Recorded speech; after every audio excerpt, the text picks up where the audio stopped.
মুকুন্দরামের চণ্ডীমঙ্গলে আছে ভোজন করিতে বসে মনের কৌতুকে। তবে এবার মঙ্গল কাব্যের ওই কালকেতুর ভোজন নয়, দিল্লিতে প্রধানমন্ত্রীর ব্রেকফাস্ট আর কলকাতায় মুখ্যমন্ত্রীর হাই টির ভোজনে কার কার কতটা মঙ্গল হলো সেই নিয়ে রাজনীতিতে নানা জল্পনা। সেই নিয়েই প্রথম প্রশ্ন।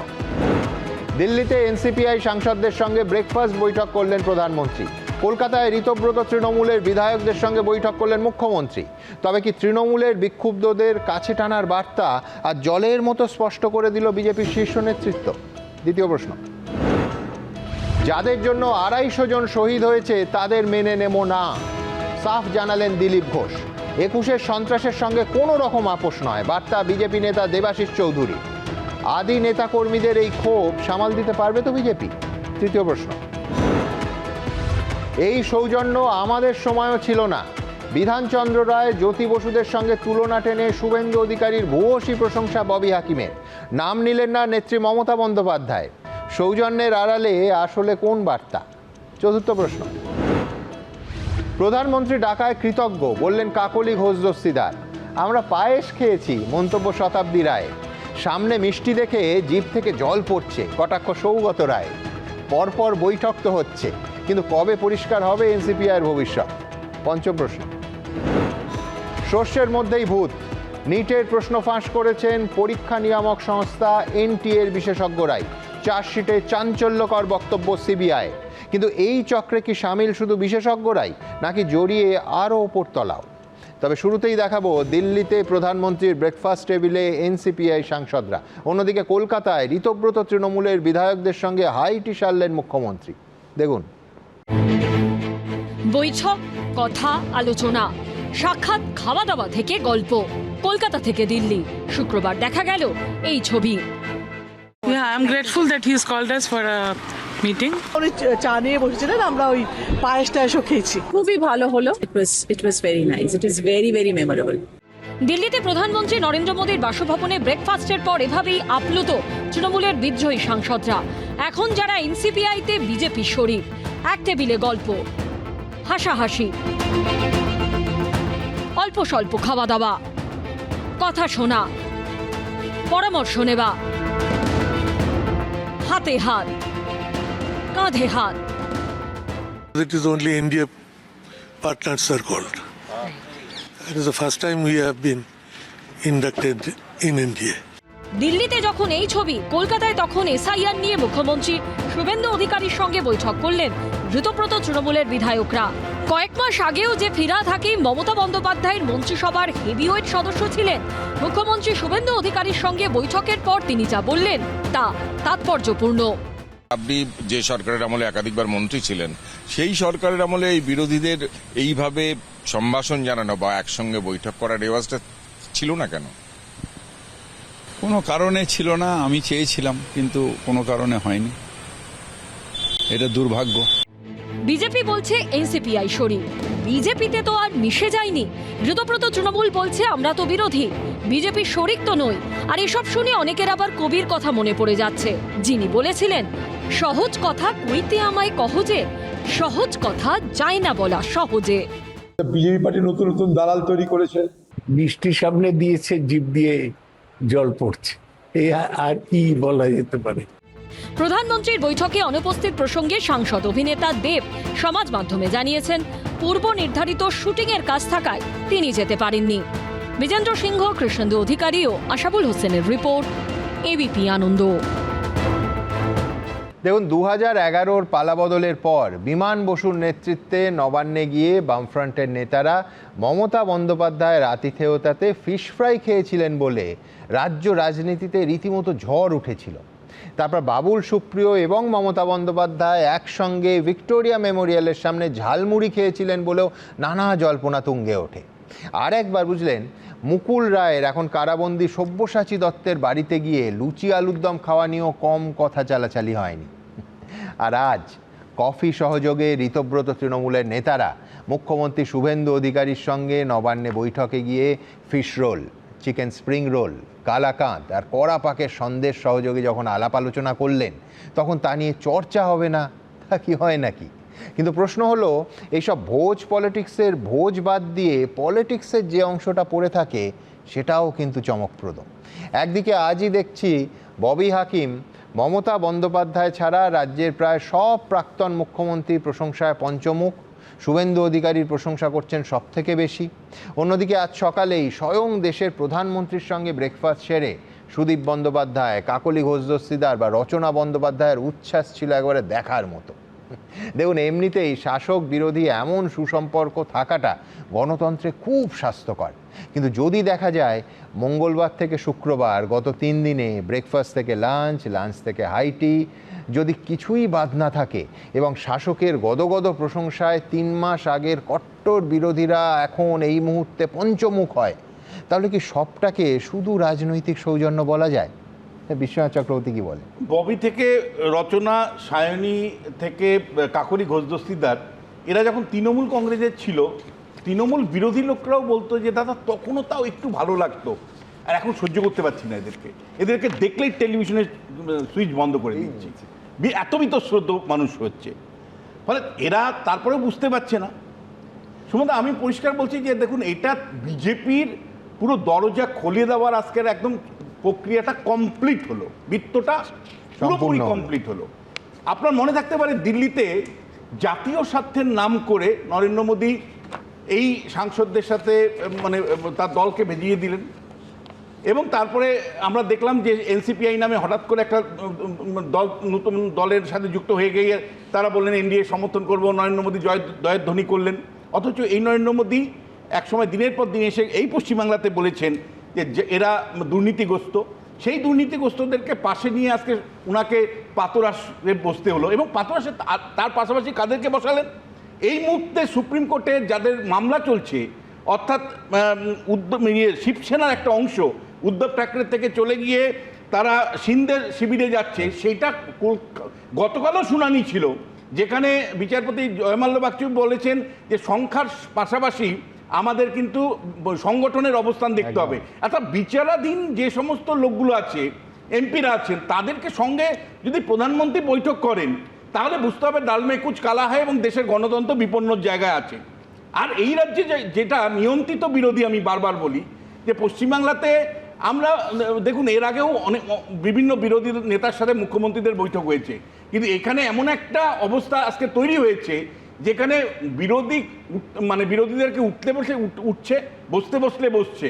আমরা পরিষ্কার বুঝতে পারছি যে এসআইআরকে সামনে রেখে, এতদিন তো আপনারা বলেননি, এসআইআরকে সামনে রেখে বলা বা মানে ওই আজানের সামনে রেখে বলা, আপনারা যে কতটা নিয়ন্ত্রিতভাবে বলছেন সেটা দিনের আলোর মতন পরিষ্কার।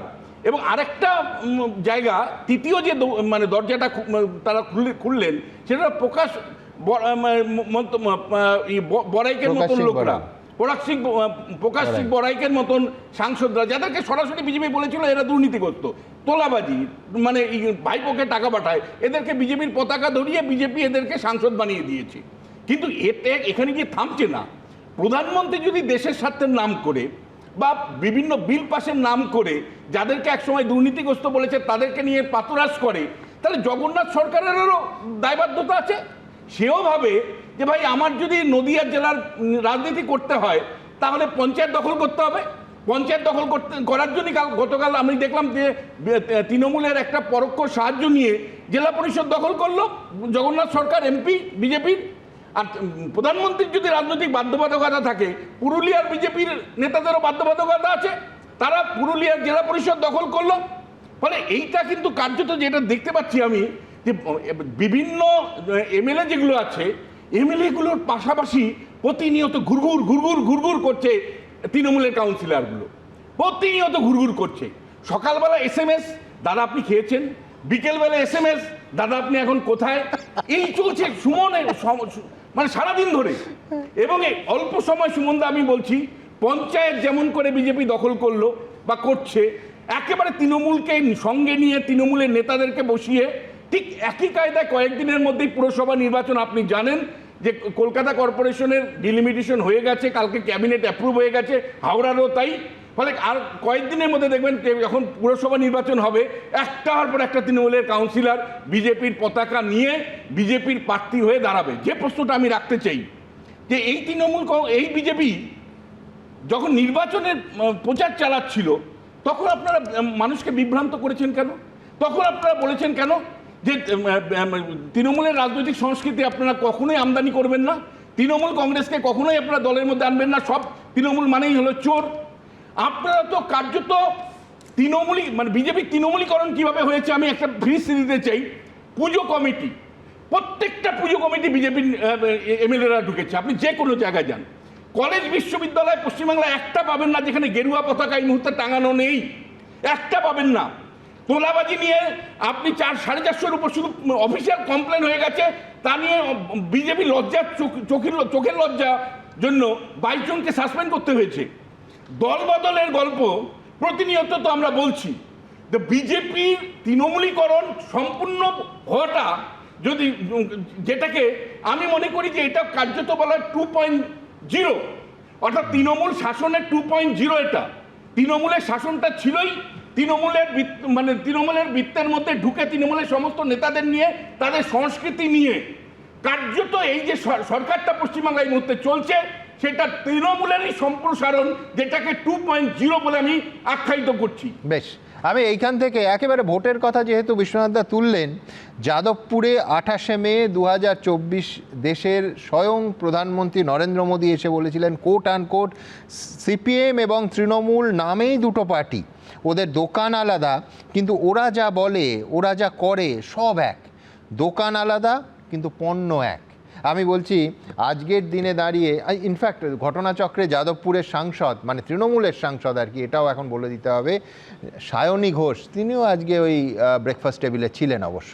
তবে এইখান থেকে আমি দেখাবো যে এই ক্ষোভের বহিঃপ্রকাশ একেবারে প্রকাশ্যে অন ক্যামেরা দেখা যাচ্ছে, শুধু নিচু তলায় নয় ওপর তলা থেকেও, যেমন প্রাক্তন রাজ্য সভাপতি তথাগত রায় অথবা আরেক প্রাক্তন রাজ্য সভাপতি এবং এই মুহূর্তের এই রাজ্যের ক্যাবিনেটের গুরুত্বপূর্ণ মন্ত্রী দিলীপ ঘোষ, তারা কি বলছেন দেখুন। যাদের জন্য বাড়িঘর গেছে, শহীদ হয়েছে 250 জন, সহজে তাদের আমরা মেনে নেব। 21-এর আঘাতের সঙ্গে আপোষ যেন না হয়, এটা অবশ্যই একটা বিবেকের একটা দংশন থাকবেই। আর আমাদের বিশ্বাস নেতৃত্ব এটাকে কখনোই ভুলবে না। সুদীপ বন্দ্যোপাধ্যায়, শতাব্দী রায়, জুন মালিয়া, সায়নী ঘোষ, রচনা বন্দ্যোপাধ্যায়ের সঙ্গে এক টেবিলে চা খাচ্ছেন প্রধানমন্ত্রী। অভিষেক বন্দ্যোপাধ্যায় যার রাজনৈতিক গুরু বলে পরিচিত সেই মথুরাপুরের সাংসদ বাপি হালদারের কাঁধে হাত দিয়ে কথা বলছেন প্রধানমন্ত্রী। কখনো এনডিএর বৈঠকে প্রধানমন্ত্রীর সঙ্গে এক সারিতে দেখা যাচ্ছে সুদীপ বন্দ্যোপাধ্যায়কে, কখনো দিল্লিতে এনসিপিআই সাংসদরা বৈঠক করছেন স্বরাষ্ট্রমন্ত্রীর সঙ্গে, কখনো বঙ্গভবনে তাদের সঙ্গে বৈঠক করছেন মুখ্যমন্ত্রী। বিজেপির সঙ্গে বিদ্রোহী তৃণমূল সব মিলে মিশে একাকার। খুব ভালো মিটিং হয়েছে। এটাও বলছিল যে 40 বছরের ওপর যাদের বয়স তারা কিন্তু যোগা করো আর চেক আপ করিও বছরে একবার করে। চা নিয়ে বসেছিলেন, আমরা ওই পায়েস টায়েসও খেয়েছি। কিন্তু এই রাজনৈতিক প্রেক্ষাপটকে কিভাবে দেখছে গেরুয়া শিবির? টিএমসির হাত দুর্বল করা, তার পায়তলা থেকে মাটিটা কেড়ে নেওয়া, এটা তো কাজ, কিন্তু ম্যান্ডেট যেন বিজেপি না ভুলে। 2021-এ চূড়ান্ত আক্রমণ আঘাত আমাদের উপরে হয়েছিল এবং সেই চূড়ান্ত আক্রমণ আঘাতটা বিজেপির লোকেরা ভুলতে পারেনি, ভোলার কথাও না, সেটা আমরা ভুলবও না। সেই জায়গাতে কম্প্রোমাইজ কোনো বিজেপি করে কোনো নেতৃত্ব বরদাস্ত করে। এখন যারা দায়িত্বে আসছেন তাদের যথাযথভাবে ট্রেনিং হয়েছে বলে আমার মনে হয় না। সেই ট্রেনিংয়ের অভাবটাই অনেক জায়গায় অনেক কিছুভাবে দেখা যাচ্ছে। অনেকে অন্য দল থেকে আসছেন, তারা অন্য কালচারে অভ্যস্ত, এই কালচারটার সঙ্গে তারা পরিচিত নন। সরাসরি না বললেও এই কাছাকাছি আশাকে কি সবাই ভালোভাবে মেনে নিতে পারছেন? কারো জন্য দরজা খোলা হয়নি, যেটা বলা হয়েছিল ওটাই আছে। আর এটা পার্টির কর্মীরাও মানবে না, কারণ তারা যাদের বিরুদ্ধে লড়াই করেছে, যাদের জন্য বাড়িঘর গেছে, শহীদ হয়েছে 250 জন, সহজে তাদের আমরা মেনে নেবো। এখন সর্বভারতীয় পার্টি আমাদের, তারা যদি কোনো ডিসিশন নেয় সেটা আমরা মানবো, কিন্তু তারাও এখানকার পরিস্থিতি জানেন। আদর্শগত দিক থেকে তো এদের সঙ্গে বিজেপির কোনো নৈকট্য থাকতে পারে না, কোনো নৈকট্য থাকতে পারে না। এখন সেটা সম্বন্ধে কেন্দ্রীয় নেতৃত্ব অন্যভাবে কি বাধ্যবাধকতা দেখবেন, কি সিদ্ধান্ত নেবেন সেটা আমি জানি না, কিন্তু আমার ব্যক্তিগত মত হচ্ছে যতদিন এদের বাইরে রাখা যায় ততই ভালো। এরই মধ্যে ব্যারাকপুরের সাংসদ পার্থ ভৌমিক, যিনি শুক্রবারও প্রধানমন্ত্রী ব্রেকফাস্টে উপস্থিত ছিলেন, তার বিরুদ্ধে গদ্দার লেখা এই সব পোস্টার পড়েছে নৈহাটিতে। রঞ্জিত সাউ, ছিলম করঞ্জাই ও সমীরণ পালের রিপোর্ট, এবিপি আনন্দ। দেখুন, আমি দেখছি এক দর্শক অনুযোগ করেছেন যে প্রধানমন্ত্রীর সঙ্গে এনসিপিআই সাংসদদের বৈঠকের মেনুটা আমি কেন বললাম না। অধৈর্য হবেন না, এইবার শুনে দিন। স্যান্ডউইচ, মাশরুম টার্ট, কড়াইশুটির কচুরি, খাস্তা কচুরি, পেস্ট্রি এবং পায়েস। আর প্রধানমন্ত্রীর জন্য উপহারও নিয়ে গেছিলেন কাকলি ঘোষ দস্তিদার, কাঁথা স্টিচের চাদর আর হ্যান্ডলুমের কুর্তা পাজামা। সুতরাং বুঝতেই পাচ্ছেন সব মিলিয়ে রীতিমতো মাখো মাখো একটা সৌজন্যের পরিবেশ। এখন পরিবেশ যদি এই রকম হয় তাহলে সব মিলিয়ে 3 মাস আগে যারা খারাপ তৃণমূল ছিলেন, কোট আনকোট খারাপ তৃণমূল, তারা ভালো তৃণমূল হয়ে যান কি না, এবং তারা ভালো তৃণমূল বলেই এনডিএকে গালিগালাজ করে তৃণমূলের টিকিটে জিতে আবার এনডিএকেই সমর্থন করা যায় কি না, সেই বিষয়ে কিন্তু আমি বিশেষজ্ঞ নই। এখানে তৃণমূল এবং বিজেপির অফিসিয়াল প্রতিনিধিরা আছেন, তারাই বলবেন। বিশেষ করে সায়ন্তন বসু বলবেন তাদের কি এখন মনে হচ্ছে যে বিরোধী দলের টিকিটে জিতলে তবেই এত সহজে প্রধানমন্ত্রী বা মুখ্যমন্ত্রীর কাছে পৌঁছানো যায়? মানে অন্য দলে বিদ্রোহী হলে তবেই প্রধানমন্ত্রীর সঙ্গে প্রাতরাশ বা মুখ্যমন্ত্রীর সঙ্গে চা পানের আমন্ত্রণ পাওয়া যায়? পশ্চিমবঙ্গ থেকে ঘাম রক্ত ঝরিয়ে জিতে আসা বিজেপির সাংসদরাও কখনো কি এত সহজে প্রধানমন্ত্রীর অ্যাপয়েন্টমেন্ট পান, অথবা এত ঘন ঘন ব্রেকফাস্ট ছাড়া সুযোগ পান প্রধানমন্ত্রীর বাসভবন ওই লোককল্যাণ মার্গে? সায়ন্তন বসু কি বলবেন? এ পোড়া দেশে বিদ্রোহী বিরোধী হলে এর থেকে ভালো হতো? না, আমি সে কথা একদমই বলবো না। আমি যেটা জানি সেটা বলবো।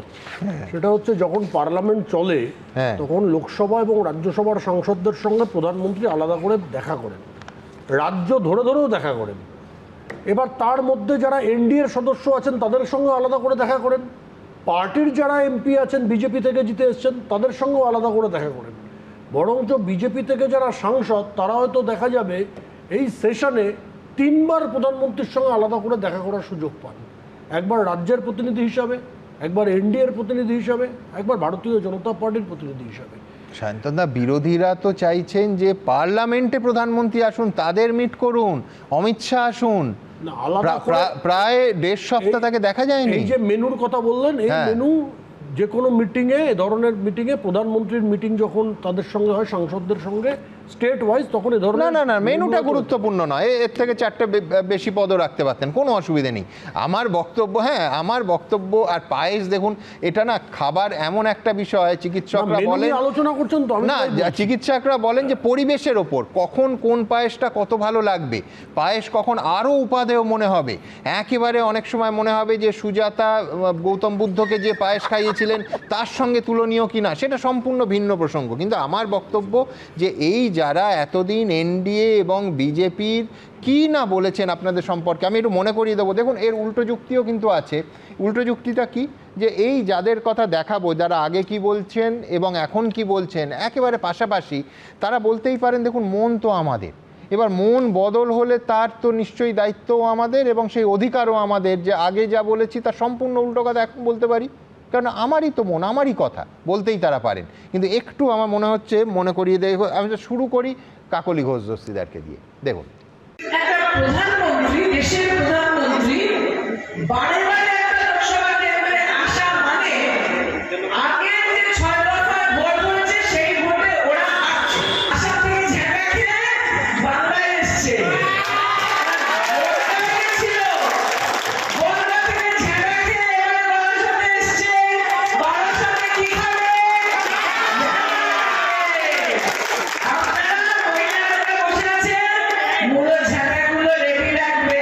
কয়েকদিন আগেই আমরা যারা একসঙ্গে স্পিকার সাহেবের কাছে গিয়ে জোট বেঁধে আলাদা বসার চিঠি দিয়েছিলাম, তারা আমরা সবাই এনসিপিআই-কে যোগদানের জন্য আবেদন করা, এবং তারা অত্যন্ত আগ্রহ সহকারে আমাদের সাথে আমাদের নিয়ে কাজ করবেন। এনডিএ সরকার, প্রধানমন্ত্রী নরেন্দ্র মোদীজি এবং স্বরাষ্ট্রমন্ত্রী আমাদের অমিত শাহজির সঙ্গে একসঙ্গে নির্দেশ মতো কাজ করার সিদ্ধান্ত নেওয়া হয়। দেখুন, গুলজার লিখেছিলেন দিল তো বাচ্চা হ্যায় জি।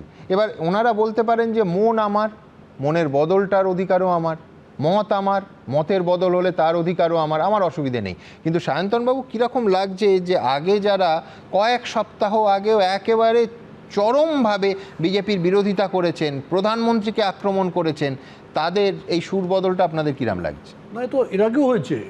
রত্নাকর বাল্মীকি হয়েছে, এটাও সত্যিকারের ঘটনা।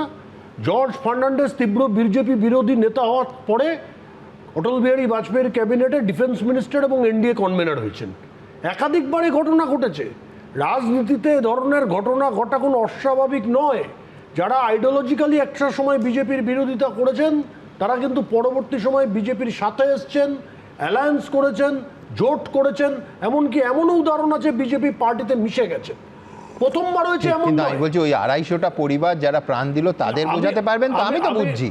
আমার বক্তব্য পরিষ্কার এক্ষেত্রে যে আপনারা যে ঘটনাটা দেখাচ্ছেন, অন্তত দিল্লির ঘটনা আমি যেটা স্পেসিফিক বলতে চাই, সেই ঘটনাটা স্বাভাবিক ঘটনা।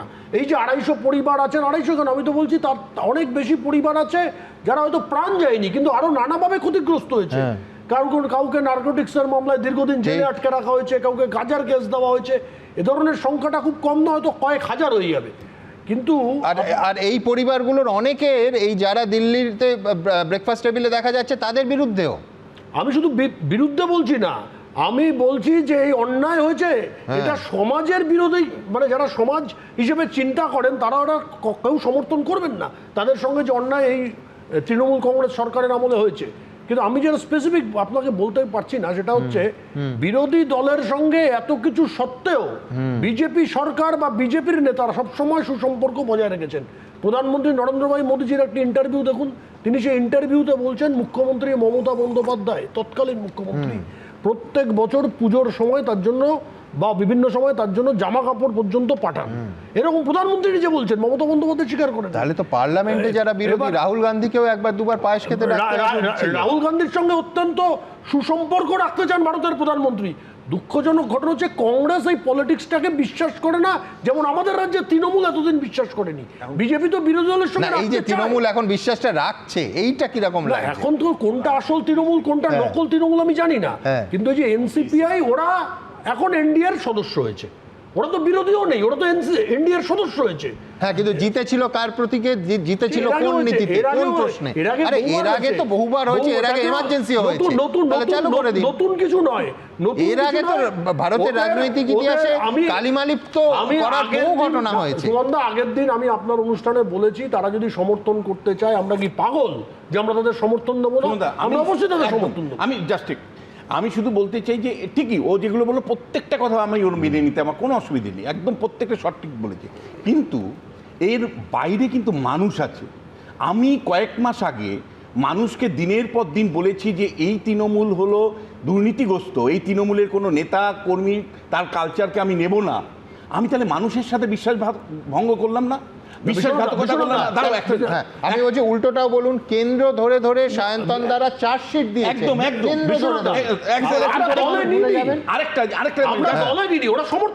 আরেকটা জিনিস আমি বলছি, সেটা জানেন কি আসল গল্পটা কি? পাওয়ার, রেসপেক্ট, পাওয়ার। যেহেতু এরা সব ক্ষমতার মধ্যে আছে, তাই ক্ষমতার বৃত্তে থাকা বিজেপি এদেরকে নিয়ে কিছুটা লাভ পাবে, পার্লামেন্টে লাভ পাবে, রাজ্যে লাভ পাবে, যে কন্ট্রোল বিরোধী করে রাখা।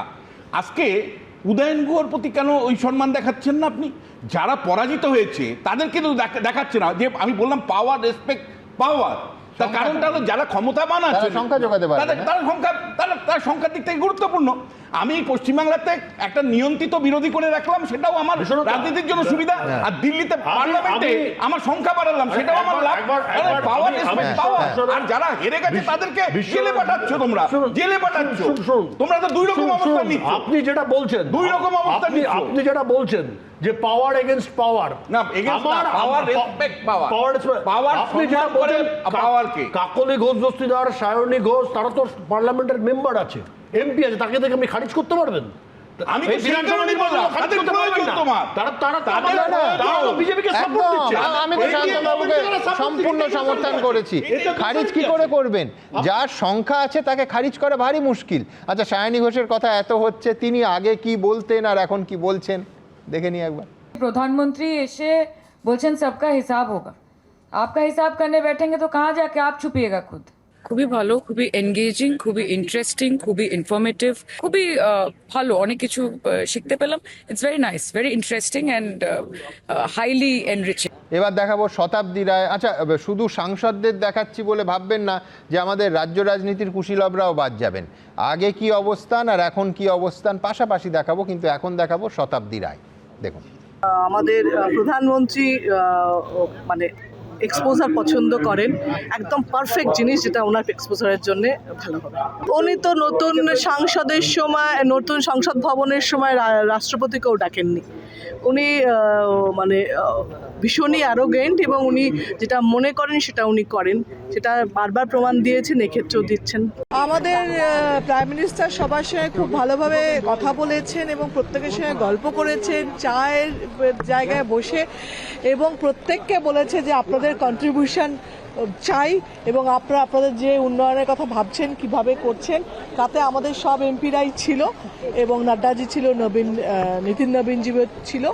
খুব ভালো মিটিং হয়েছে। এটাও বলছিল যে 40 বছরের ওপর যাদের বয়স তারা কিন্তু যোগা করো আর চেক আপ করিও বছরে একবার করে। চা নিয়ে বসেছিলেন, আমরা ওই পায়েস টায়েসও খেয়েছি। আচ্ছা, আমাদের এই অনুষ্ঠানের শিরোনাম যারা লক্ষ্য করেছেন আজকে, তারা নিশ্চয়ই এটা লক্ষ্য করেছেন যে বিধানসভায় 41টা কমিটির মধ্যে 9টা কমিটির চেয়ারম্যান করা হয়েছে ঋতব্রত তৃণমূলের বিধায়কদের। এইটা আমরা শিরোনামে রেখেছিলাম। নওশাদ সিদ্দিকী একটা কমিটির চেয়ারম্যান হয়েছেন এবং একটা কমিটির মাথাতেও ঠাঁই পাননি কালীঘাট তৃণমূলের একজন বিধায়কও। কালীঘাট তৃণমূলের নেতারা ইতিমধ্যে ইতিউতি এইসব নিয়ে ক্ষোভ উগড়ে দিচ্ছেন, সে ঠিক আছে, কিন্তু কেউ যদি বলে যে আপনি আচরি ধর্ম পরের শিখাও, ঠিক যেমন আজ ঋতব্রত তৃণমূলের কানহাইলাল আগরওয়ালকে পাবলিক অ্যাকাউন্টস কমিটির চেয়ারম্যান করা হয়েছে বলে তৃণমূল কটাক্ষ করছে, তেমনই বলতে হবে, মনে করিয়ে দিতে হবে যে গণতান্ত্রিক রীতি ভাঙার এই বেঁকা রাস্তাটা তৃণমূলই কিন্তু দেখিয়েছে। আপনাদের মনে থাকবে 2016 সালে কংগ্রেস চেয়েছিল পিএসসির চেয়ারম্যানের পদটা জোটসঙ্গী সিপিএমকে ছাড়বে। বামেরা চেয়েছিল যে চেয়ারম্যান হন সুজন চক্রবর্তী, কিন্তু কংগ্রেসের আর্জি খারিজ করে ততদিনে কোট আনকোট তৃণমূল ঘনিষ্ঠ কংগ্রেস বিধায়ক হয়ে ওঠা মানস ভূঁইয়াকে পিএসসির চেয়ারম্যান করা হয়।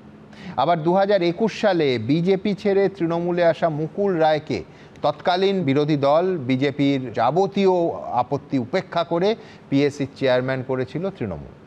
আর সেই জল আপনাদের মনে থাকবে কলকাতা হাইকোর্ট অবধি গড়িয়েছিল। তারপর বিজেপি ছেড়ে তৃণমূলে আসা রায়গঞ্জের তৎকালীন বিধায়ক কৃষ্ণ কল্যাণীকে পিএসসির চেয়ারম্যান করা হয়।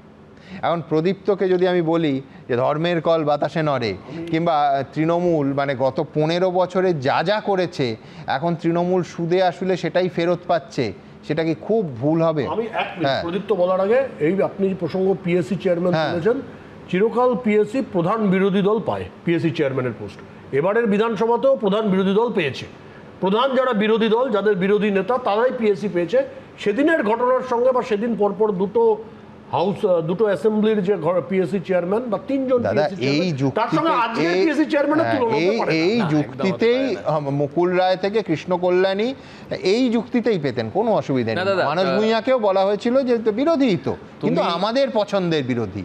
ক্যাচটা ওইখানে, কোট আনকোট আমাদের পছন্দের বিরোধী। কিন্তু এই রাস্তা প্রদীপ্ত তোমরাই দেখিয়েছো। 2016 সাল থেকে 25 সাল অবধি তোমরা বই লিখবে একটা টানা আলোচনা হয়েছে, একটা বই লিখতেই পারি। আজকে তো আরো লেখা যে বইয়ের গানটা কিন্তু আমাকে দিতে হবে লিখতে। ইন্দ্রনীল সেনকে অনুরোধ করব ওই গানটা আমাকে একটু ধার দিতে। মন দিতে মন, হায় মনের মতন, পাবো কি পাবো না মন যারে চায়।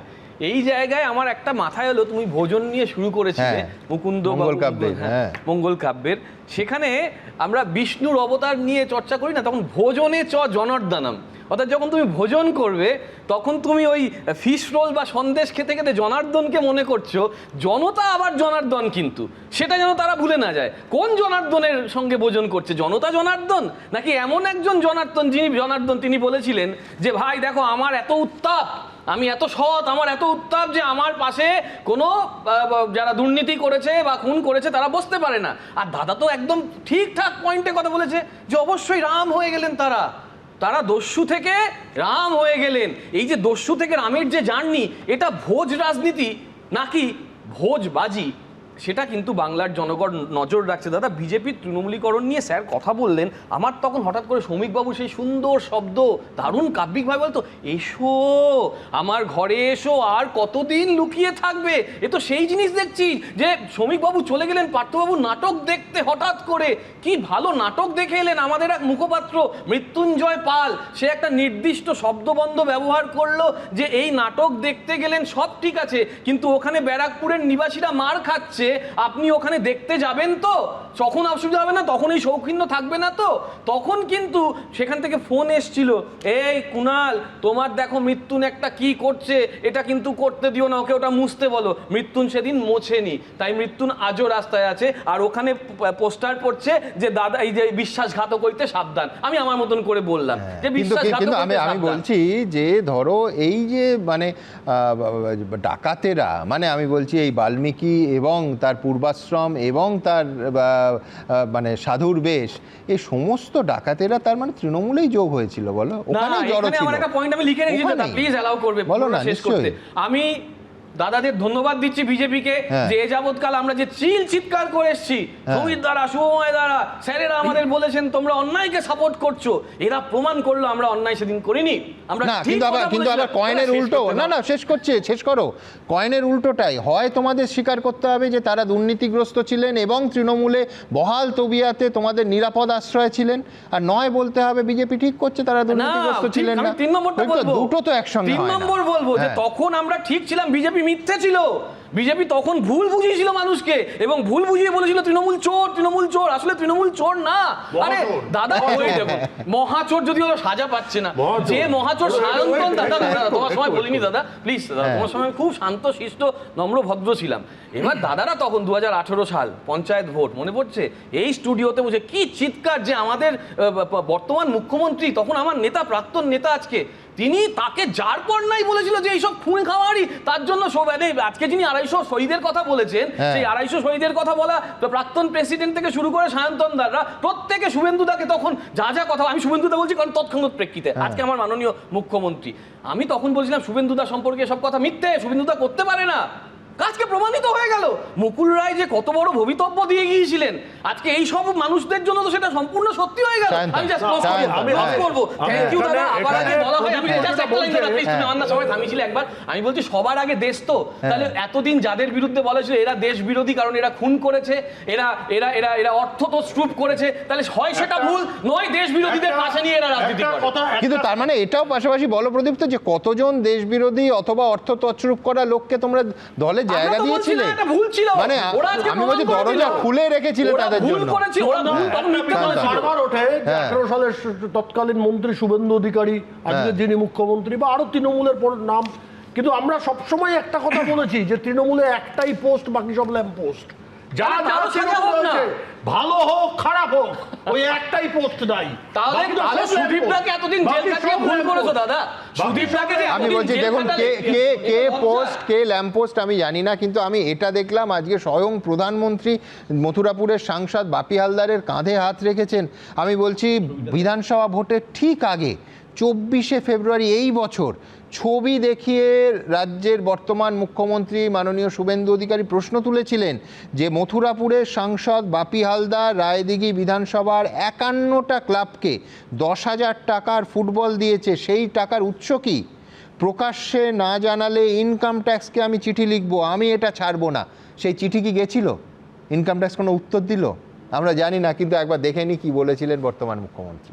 মথুরাপুরের সাংসদ বাপি হালদার গতকাল রায়দিঘি বিধানসভায় 51টি ক্লাবকে টাকা আর ফুটবল দিয়েছে। আমরা এই ছবিটা দেখাচ্ছি, আমি শুধু জানতে চাইছি টাকার উৎস কি। পাবলিকলি না জানান ইনকাম ট্যাক্সকে আমি চিঠি লিখবো, আমি কিন্তু এটা ছাড়বো না। দেখুন মুশকিল হচ্ছে আর্কাইভে সব থেকে যায়, ঠিক যেমন থেকে গেছে যে আগে বিজেপি সম্পর্কে, রাজ্যের মাননীয় মুখ্যমন্ত্রী সম্পর্কে এই নেতা নেত্রীরা 3 মাস আগেও কি বলতেন এবং আজ কি বলছেন। আচ্ছা, এই সিরিজে আমি একটু রাজ্যে আসি। ফিরহাদ হাকিম গুরুত্বপূর্ণ মন্ত্রী ছিলেন রাজ্যের, ববি হাকিম কি বলতেন কি বলছেন এখন দেখুন। যে চলে গেছিলেন মুখ্যমন্ত্রী হওয়ার স্বপ্ন নিয়ে, তিনি এখন পাগলের প্রলাপ বকছেন।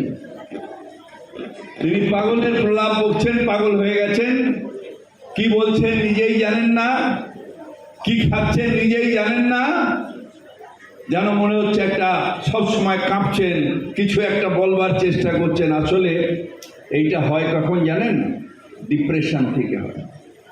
তাই ওনাকে বিজেপির উচিত ভালো সাইকিয়াট্রিস্ট দেখানো। এটা একটা নতুন দৃষ্টান্ত সৃষ্টি করলেন মুখ্যমন্ত্রী, যে এর আগে শুধু এই 15 বছর নয়, আমি এর আগেও অপোজিশন এমএলএ ছিলাম, কিন্তু এইভাবে বিধায়কদের সম্মান দিয়ে যে আমরা যেটা বলছি সেটার অ্যাকশন কি হচ্ছে, এইটা এর আগে বিধানসভার ইতিহাসে কোনোদিন হয়নি। দেখুন, আমি এই সিরিজটা যদি শেষ করতে চাই তাহলে নিঃসন্দেহে রাত 12টা বেজে যাবে, কিন্তু খুব সীমিত সামর্থ্যের মধ্যে, অল্প সময়সীমার মধ্যে ছোট্ট ছোট্ট করে একটু দেখিয়ে নিই। চন্দ্রিমা ভট্টাচার্য আগে কি বলতেন, এখন কি বলছেন। তিনি সেখানে এবং এখানে বলেছেন যে আগামী শহীদ দিবস অর্থাৎ 14ই মার্চ 2024-এর মধ্যে তিনি পিসি আর ভাইপোকে গ্যারেজ করে দেবেন। আরে বাবা, উনি জ্যোতিষী না কি রে বাপু? কি বাপু তুমি গ্যারেজ করে দেবে না নিজে গ্যারেজ হবে? আজকে সেই কথাটা ভাবো।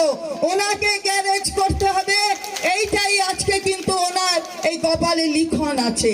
এত অহং ভালো নয়, এত অহংকার ভালো নয়, এত বেশি দম্ভ ভালো নয়। ওই দম্ভ চূর্ণ হয়, ওই দর্প চূর্ণ হয় কি করে সেটা বাংলার মানুষ দেখিয়ে দেবে। মন্ত্রিসভায় রিপোর্ট পেশ হয় না, বিধানসভায় আগে করতে হয়, তারপরে যেতে হয় সেই ডিপার্টমেন্ট থেকে, ফলে সেই ডিপার্টমেন্টাল মিনিস্টার সেটা করেন। সুতরাং সেগুলো আমাদের কাছে, আমরা তথ্য তো জানি না। মাননীয় মুখ্যমন্ত্রী যেটা আজকে করেছেন সেটা আমরা সবাই সাধুবাদ জানাচ্ছি। দেখুন, পূর্বাশ্রম আর বর্তমান কিনা জানি না, কিন্তু এবার দেখাবো শিউলি সাহা, কেশপুরের বিধায়ক শিউলি সাহা আগে কি বলতেন, এখন কি বলছেন। শুভেন্দু বাবু, দাদামণি, তোমার পতন শুরু হয়েছে, মানুষ থেকে বিতাড়িত হয়েছ, লোডশেডিং এ জিতেছ, দিদির সঙ্গে পাল্লা দিচ্ছ। নিঃসন্দেহে খুব ভালো লাগলো, উনি ধৈর্যের সঙ্গে শুনেছেন প্রত্যেকটা প্রপোজাল। আমার কলেজটা করে দেওয়ার জন্য হায়ার ডিপার্টমেন্টকে ওইখানে ধরলেন, ভিডিও কনফারেন্সে বলে দিলেন যেটা যদি সম্ভব হয় করে দিতে। যা যা প্রপোজাল উনি বললেন আমার কাছে, আমার পিএসের কাছে জমা দাও, নিলেন। প্রত্যেকটা প্রপোজাল শুনেছেন এবং বাস্তবায়িত করার জন্য যদি সম্ভব। ভালো লাগলো খুবই ভালো লাগলো। কিন্তু আমি ওনাদের পক্ষেই বলবো যে দেখুন, দিল তো বাচ্চা হ্যায় জি, মন আমার, মন বদলের অধিকার আমার, মত আমার, মত বদলের অধিকারও আমার। কিন্তু আমি বলছি এরপরে আমি যে প্রসঙ্গে আসব সেটাকে সাপমোচন বলবেন কি না সেটা আপনাদের ব্যাপার, আর আমার পরের বক্তা পার্থদার ব্যাপার। আজ প্রমাণিত হয়ে গেল নবান্নে গিয়ে সব পাখি মাছ খায় আর দোষ হয় শুধু মাছরাঙার, মানে বামেদের। এতদিনে যে বিমান বসুদের ফিশ ফ্রাই খাওয়া নিয়ে বামেদের এত কটাক্ষ শুনতে হচ্ছে এবং এখনও স্টুডিওতে বসে তাদের শুনতে হয়, আজ যেন তার সাপমোচন হলো ফিশ রোল দিয়ে, মানে ফিশ ফ্রাইয়ের বদলে ফিশ রোল। আর ইতিহাসের পরিহাস দেখুন, সেই সাপমোচন হলো একজন প্রাক্তন সিপিএম নেতা ঋতব্রত বন্দ্যোপাধ্যায়ের হাত দিয়ে। দেখুন, সেদিন ফিশ ফ্রাইয়ের ক্ষেত্রে বামপন্থীরা বলেছিলেন এটাই তো গণতন্ত্রের স্বাভাবিক সৌজন্য, এটাই তো হওয়া উচিত। আজ ফিশ রোলের ক্ষেত্রেও কি পার্থ দ্বারা একই কথা বলবেন যে এটাই গণতন্ত্রের স্বাভাবিক সৌজন্য, নাকি আজ আবার তারা 180 ডিগ্রি ঘুরে বলবেন যে যারা ফিশ রোল খেলো তারা সবাই বিজেপির বি টিম? পার্থদা। না, আমি প্রথমে আপনাকে বলি যে আমার ধারণা আমাদের বাংলার ছেলেমেয়েরা এখনও ক্লাস 10 লেভেলে ফিজিক্যাল সায়েন্সে একটা জিনিস পড়ে, সেটাকে বলা হয় আইসোটোপ। ফলে মানে এই আইসোটোপের মুশকিল হচ্ছে কেমিক্যাল এলিমেন্টের তার অন্য সব প্রপার্টিগুলো হচ্ছে যে আলাদা আলাদা, তার ভর আলাদা, ঘনত্ব আলাদা, তার মেল্টিং পয়েন্ট আলাদা, কিন্তু কেমিক্যাল প্রপার্টিটা এক।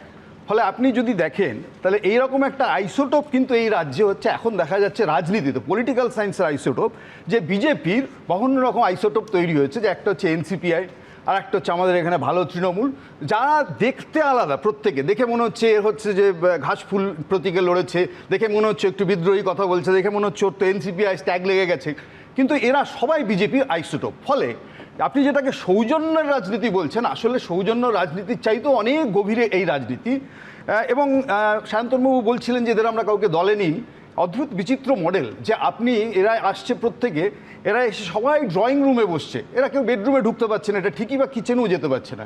ফলে এবার এটাকে বলছেন দলে নিইনি, অথচ বাড়িতে কোনো একজন বিজেপি নেতা এই স্টুডিওতেই বলেছিলেন যে আউট হাউসে বসিয়েছি, বাড়িতে ঢুকতে দিই। হ্যাঁ, তার মানে অতিথিশালাতেই রেখেছেন অতিথি করে।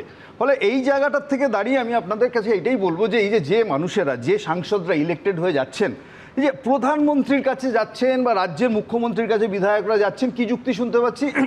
সেটা হচ্ছে যে কাজ তার কনস্টিটিউয়েন্সির মানুষের জন্য, ফলে তা না হলে সব আটকে যাবে।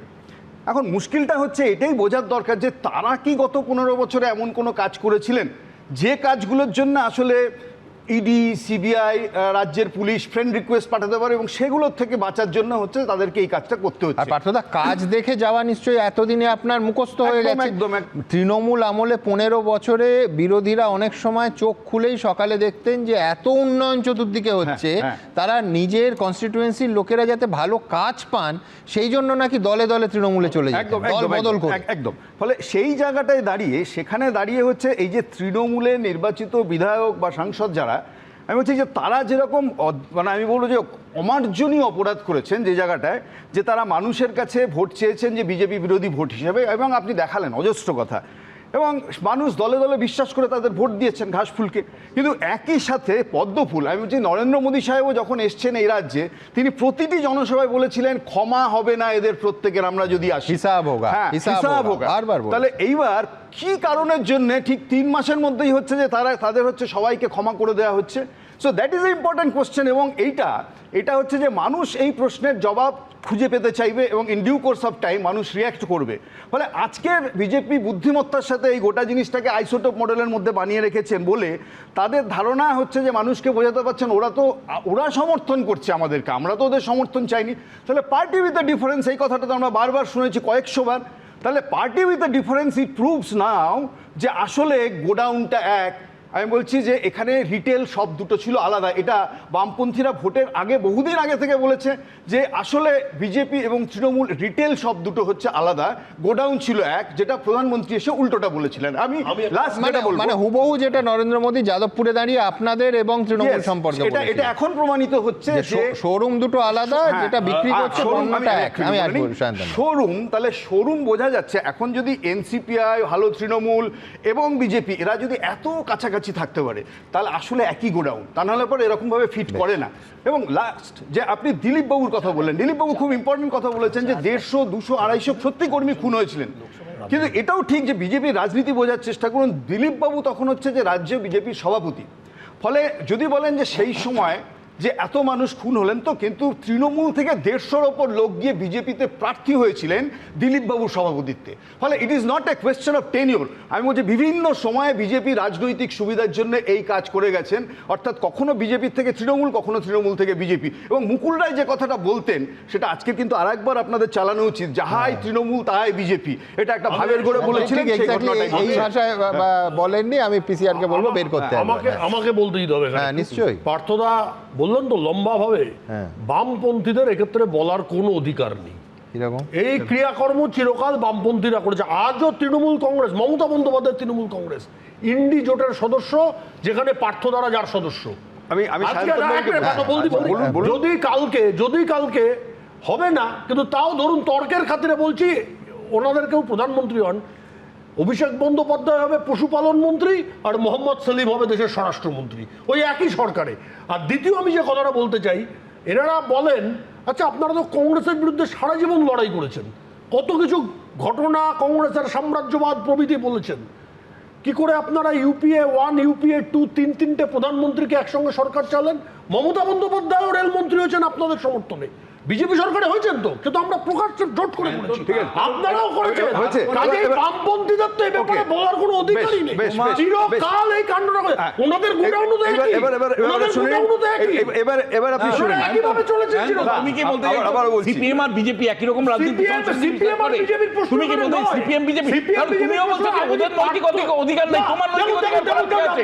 তুমি 3 মাস আগে বলেছো তাদেরকে দেবে না, তুমি 3 মাস আগে বলেছো বিজেপি বলে কাউকে দেবে না। আজকে তুমি তুমি কোন রাজনৈতিক সংস্কৃতির পরিচয় দিচ্ছ? তুমি কোন রাজনৈতিক সংস্কৃতির পার্টির বিপরীতে বলো? আর তোমরা পশ্চিমবঙ্গের এই অবস্থা। কংগ্রেসের অভিষেক যাদেরকে ব্যানার্জি- তোমরা চোর বলেছো তাদেরকে অভিষেক ব্যানার্জি দায়, রচনা ব্যানার্জির জন্য তাদেরকে নিয়ে অবস্থা তোমাদের চোর দেওয়া হচ্ছে। রিয়েলিটিটা বুঝুন। তোমরা আপনারা ডেমোক্রেসি করছেন, আপনারা ডেমোক্রেসি করছেন।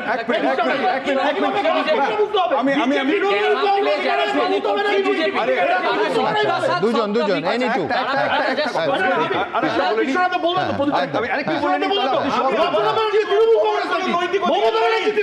তোমার কোনো নৈতিক অধিকার নেই। 3 মাস আগে মানুষকে যা বলেছিলেন তার উল্টো কাজ করছো। মানুষকে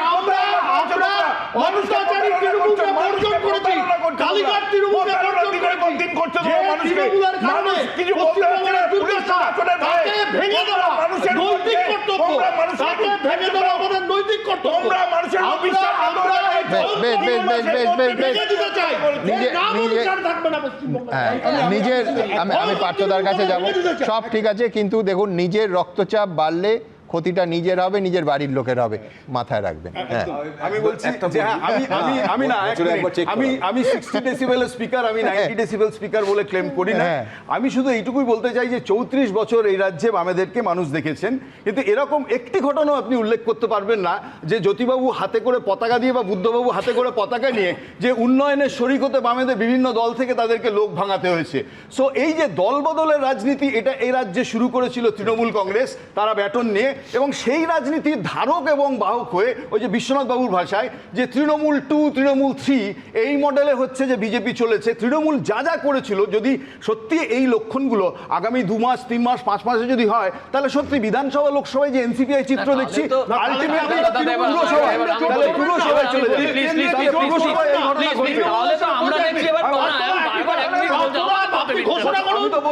আচ্ছা আচ্ছা আচ্ছা আচ্ছা আচ্ছা আচ্ছা দেখুন দেখুন যখন আচ্ছা আচ্ছা আচ্ছা আচ্ছা এটা হ্যাঁ আমি বলছি যে হ্যাঁ বলো বিকাশ হচ্ছে। দাদা কেন উত্তেজিত হচ্ছে? তুমি স্বীকার করলে তো এতক্ষণ ধরে তোমরা দেশের স্বার্থে সব করবে, তা স্বীকার করো। তৃণমূলকে তুলে দেবো, আচ্ছা ঠিক আছে, তৃণমূলকে তুলে দেবো, সেটা ওই যে বলেছেন না ওখানে আছে যুদ্ধের চক্রধরং দেব। দেখুন দেখুন দেখুন আমি দুজনকেই থামালাম যে যখন জনসমাজ উত্তাল হয়, মন উত্তাল হয়, এখনও বাঙালির কাছে আশ্রয় হচ্ছেন সেই রবীন্দ্রনাথ। আমি এইখানে যখন স্টুডিও উত্তাল হয়েছে, রবীন্দ্রনাথ ছাড়া কার কাছে আশ্রয় খুঁজব? রবীন্দ্রনাথ হেমন্তবালা দেবীর মেয়ে বাসন্তীকে লিখছেন কোট আনকোট, আমি এটার ব্যাখ্যা করব না, আমার বুদ্ধিমান দর্শকরা এটার ব্যাখ্যা বুঝে যাবেন। আমাকে পেটুক বলে যদি কল্পনা করো তাহলে ভুল করবে, আমি যতটা খাই তার থেকে বেশি গুণ গাই। বাকিটা আপনাদের কাছে আপাতত আমি যে প্রতিবেদনটা নিয়ে আসবো আপনাদের কাছে, সেটা হচ্ছে বিধানসভায় ঋতব্রত তৃণমূল 9টা কমিটির মাথায় তাদের সদস্যদের বসানো হলো এবং কালীঘাট তৃণমূল ব্রাত্য। দেখুন,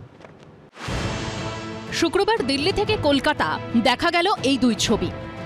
দেশের প্রধানমন্ত্রী যেদিন প্রাতরাশ বৈঠক করছেন সুদীপ বন্দ্যোপাধ্যায়, কাকলি ঘোষদস্তিদার, শতাব্দী রায়দের সঙ্গে, ঠিক সেদিনই তার 5 ঘন্টার ব্যবধানে আমরা যেখানে রয়েছি সেই নবান্নে মুখ্যমন্ত্রী বৈঠক করলেন ফিরহাদ হাকিম, ঋতব্রত বন্দ্যোপাধ্যায়, অরূপ রায়দের সঙ্গে।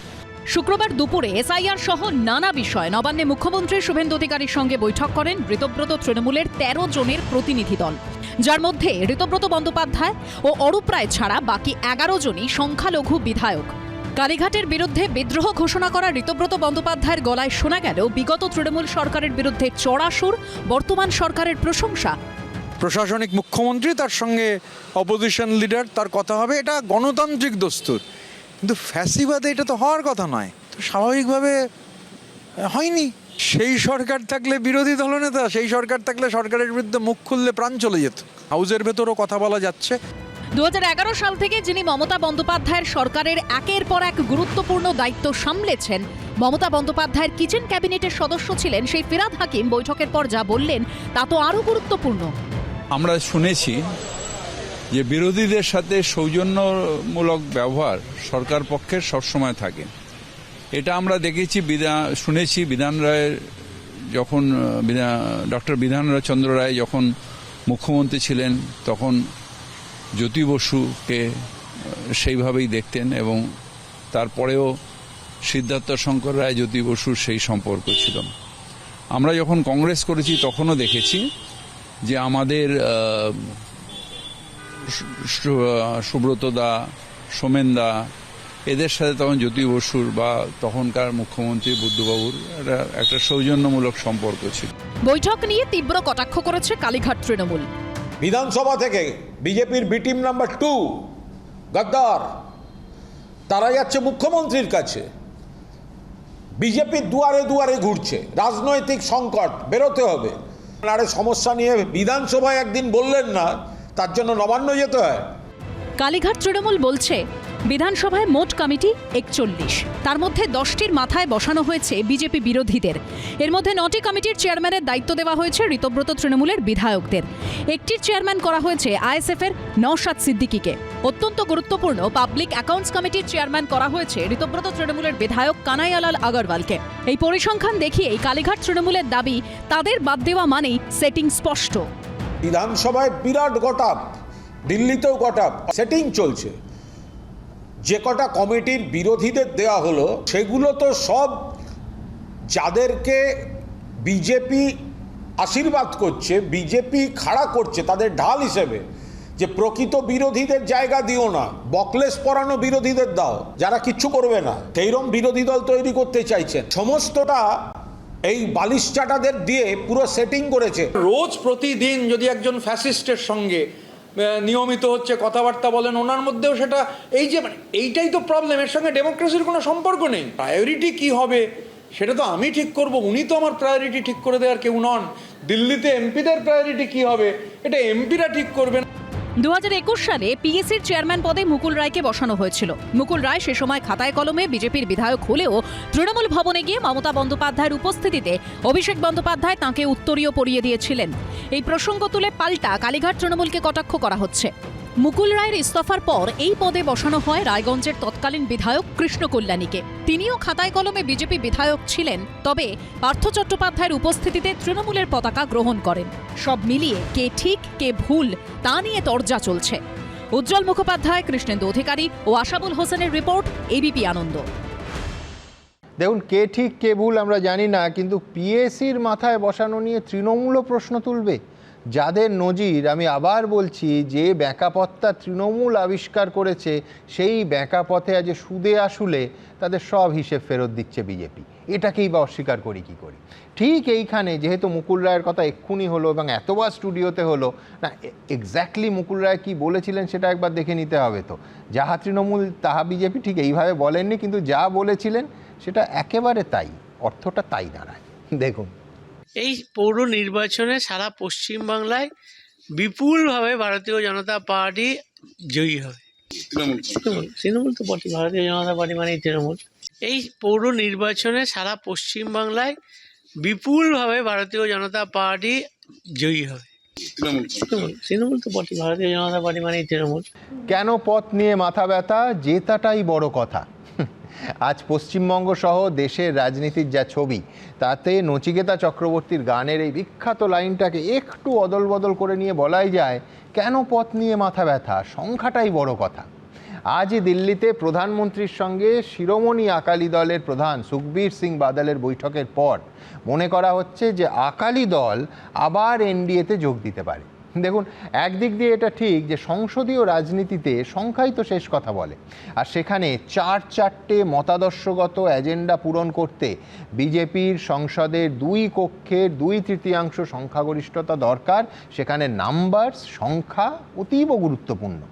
আচ্ছা, তর্কের খাতিরে যদি ধরেই নিই যে শুধু পশ্চিমবঙ্গ নয়, সারা দেশেই এই যাবতীয় বিরোধী দলগুলোকে ভাঙিয়ে সেই সংখ্যা বিজেপি পেয়ে গেল, হ্যাঁ পেয়ে গেল, আর তারপর লোকসভার আসন সংখ্যা পুনর্বিন্যাস করে 50% করে ফেললো, মহিলা সংরক্ষণ বিল পাশ করালো, অভিন্ন দেয়ানি বিধি কার্যকর করালো এবং 1 নেশন 1 ভোট চালুও করলো। কিন্তু বিজেপির যারা কমিটেড ভোটার রয়েছেন, এত অসংখ্য কর্মী সমর্থক আছেন এ রাজ্যে, যারা এত বছর ধরে ঘাম ঝরিয়ে রক্ত ঝরিয়ে এই বিজেপি দলটাকে আজ পশ্চিমবঙ্গে বিপুলভাবে ক্ষমতায় নিয়ে এলেন, তাদের আবেগের কথা দল কি একবার ভাববে না? সমীর রাইচের কি মনে হয়? দল ভাবে না, কোনো দল ভাবে না। কেউ কথা রাখেনি সুনীলদার কবিতার মতো, সেরকম কোনো দল ভাবে না যে আমরা ভোটের আগে কী বলেছি বা যখন বিরোধী ছিলাম, দিনের পর দিন যখন মানুষ মারা গেছে, আমরা সাধারণ মানুষরা তখন খবরের কাগজে পড়েছি এক একটা ছেলেকে মেরে ঝুলিয়ে দেওয়া হতো বিজেপির কর্মী সমর্থকদের, এবং বলা হতো তারা অবসাদে আত্মহত্যা করেছে, আর নয়তো পারিবারিক ঝগড়ায় আত্মহত্যা করেছে, এই বলা। তো এই যে একটা সেইখান থেকে দাঁড়িয়ে বিজেপি যে একটা বিপুল সমর্থন নিয়ে আসলো, এই সমর্থনটা কার? খালি কি বিজেপির কর্মী সমর্থক? কখনোই নয়। এই সমর্থনটা করেছিল বাংলার মানুষ, নাহলে কিন্তু বিজেপি জিততে পারতো না। বিজেপি যদি ভাবে, রাজনৈতিক দলগুলো ভাবে আমরা জিতেছি, আমাদের লোক চায়, লোক আমাদের, আরে লোক তোমাদের নয়, তোমরা লোকের। এই কথাটা যেদিন পার্টিগুলো বুঝতে পারবে সেদিন এত সমস্যা থাকবে না। এই ভুলটা বামফ্রন্ট করেছে, এই ভুলটা মমতা ব্যানার্জি করেছেন, এই ভুলটা ইদানিং এখন আমরা যা দেখছি যে এনারাও করতে চলেছেন। কীরকম? তুমি দেখো, ঠিক যেই যে লোকগুলোকে দিল্লিতে দেখলাম প্রধানমন্ত্রীর বাসভবনে, তুমি একটা নাম বলো, একজনের নাম যার সম্পর্কে পাবলিকের অভিজ্ঞতা ভালো, একটা নামও দেখাতে পারবে না। কিন্তু তাহলে কেন নিচ্ছে যেহেতু ওরা একবার লোকসভাতে আছে, সেই জন্য নিচ্ছে। কেন্দ্রীয় সরকারও ভাবছে না যে এই লোকগুলোকে নেওয়াটা, তাদের যে একটা মতাদর্শ আছে, এটা তো মানতে হবে যে বিজেপির নিজস্ব একটা মতাদর্শ আছে, এটা আমরা মানি। সেই মতাদর্শের সঙ্গে কিন্তু এই রাজনৈতিক সমীকরণটা এক নয়। সেম জিনিসটা তুমি ধরো এখানে ঋতব্রত তৃণমূলে যারা আছে, তুমি একটা লোক দেখাও, পাশে আমি দেখলাম জাভেদ খান, আমাদের প্রাক্তন মেয়র, আরও ইত্যাদি ইত্যাদি, তাদের প্রত্যেকের তুমি রেজাল্ট দেখো। কিন্তু আরও একটা অদ্ভুত জিনিস দেখো, তাহলে কি মানে তৃণমূলের নেতামন্ত্রী জেলে যায়নি? এই লাস্ট 3 মাসে আমরা দেখিনি? প্রচুর নেতামন্ত্রী কাউন্সিলর জেলে গেছে, তারা প্রত্যেকে হেরেছে, প্রত্যেকে হেরেছে, সেই জন্য তারা জেলে গেছে।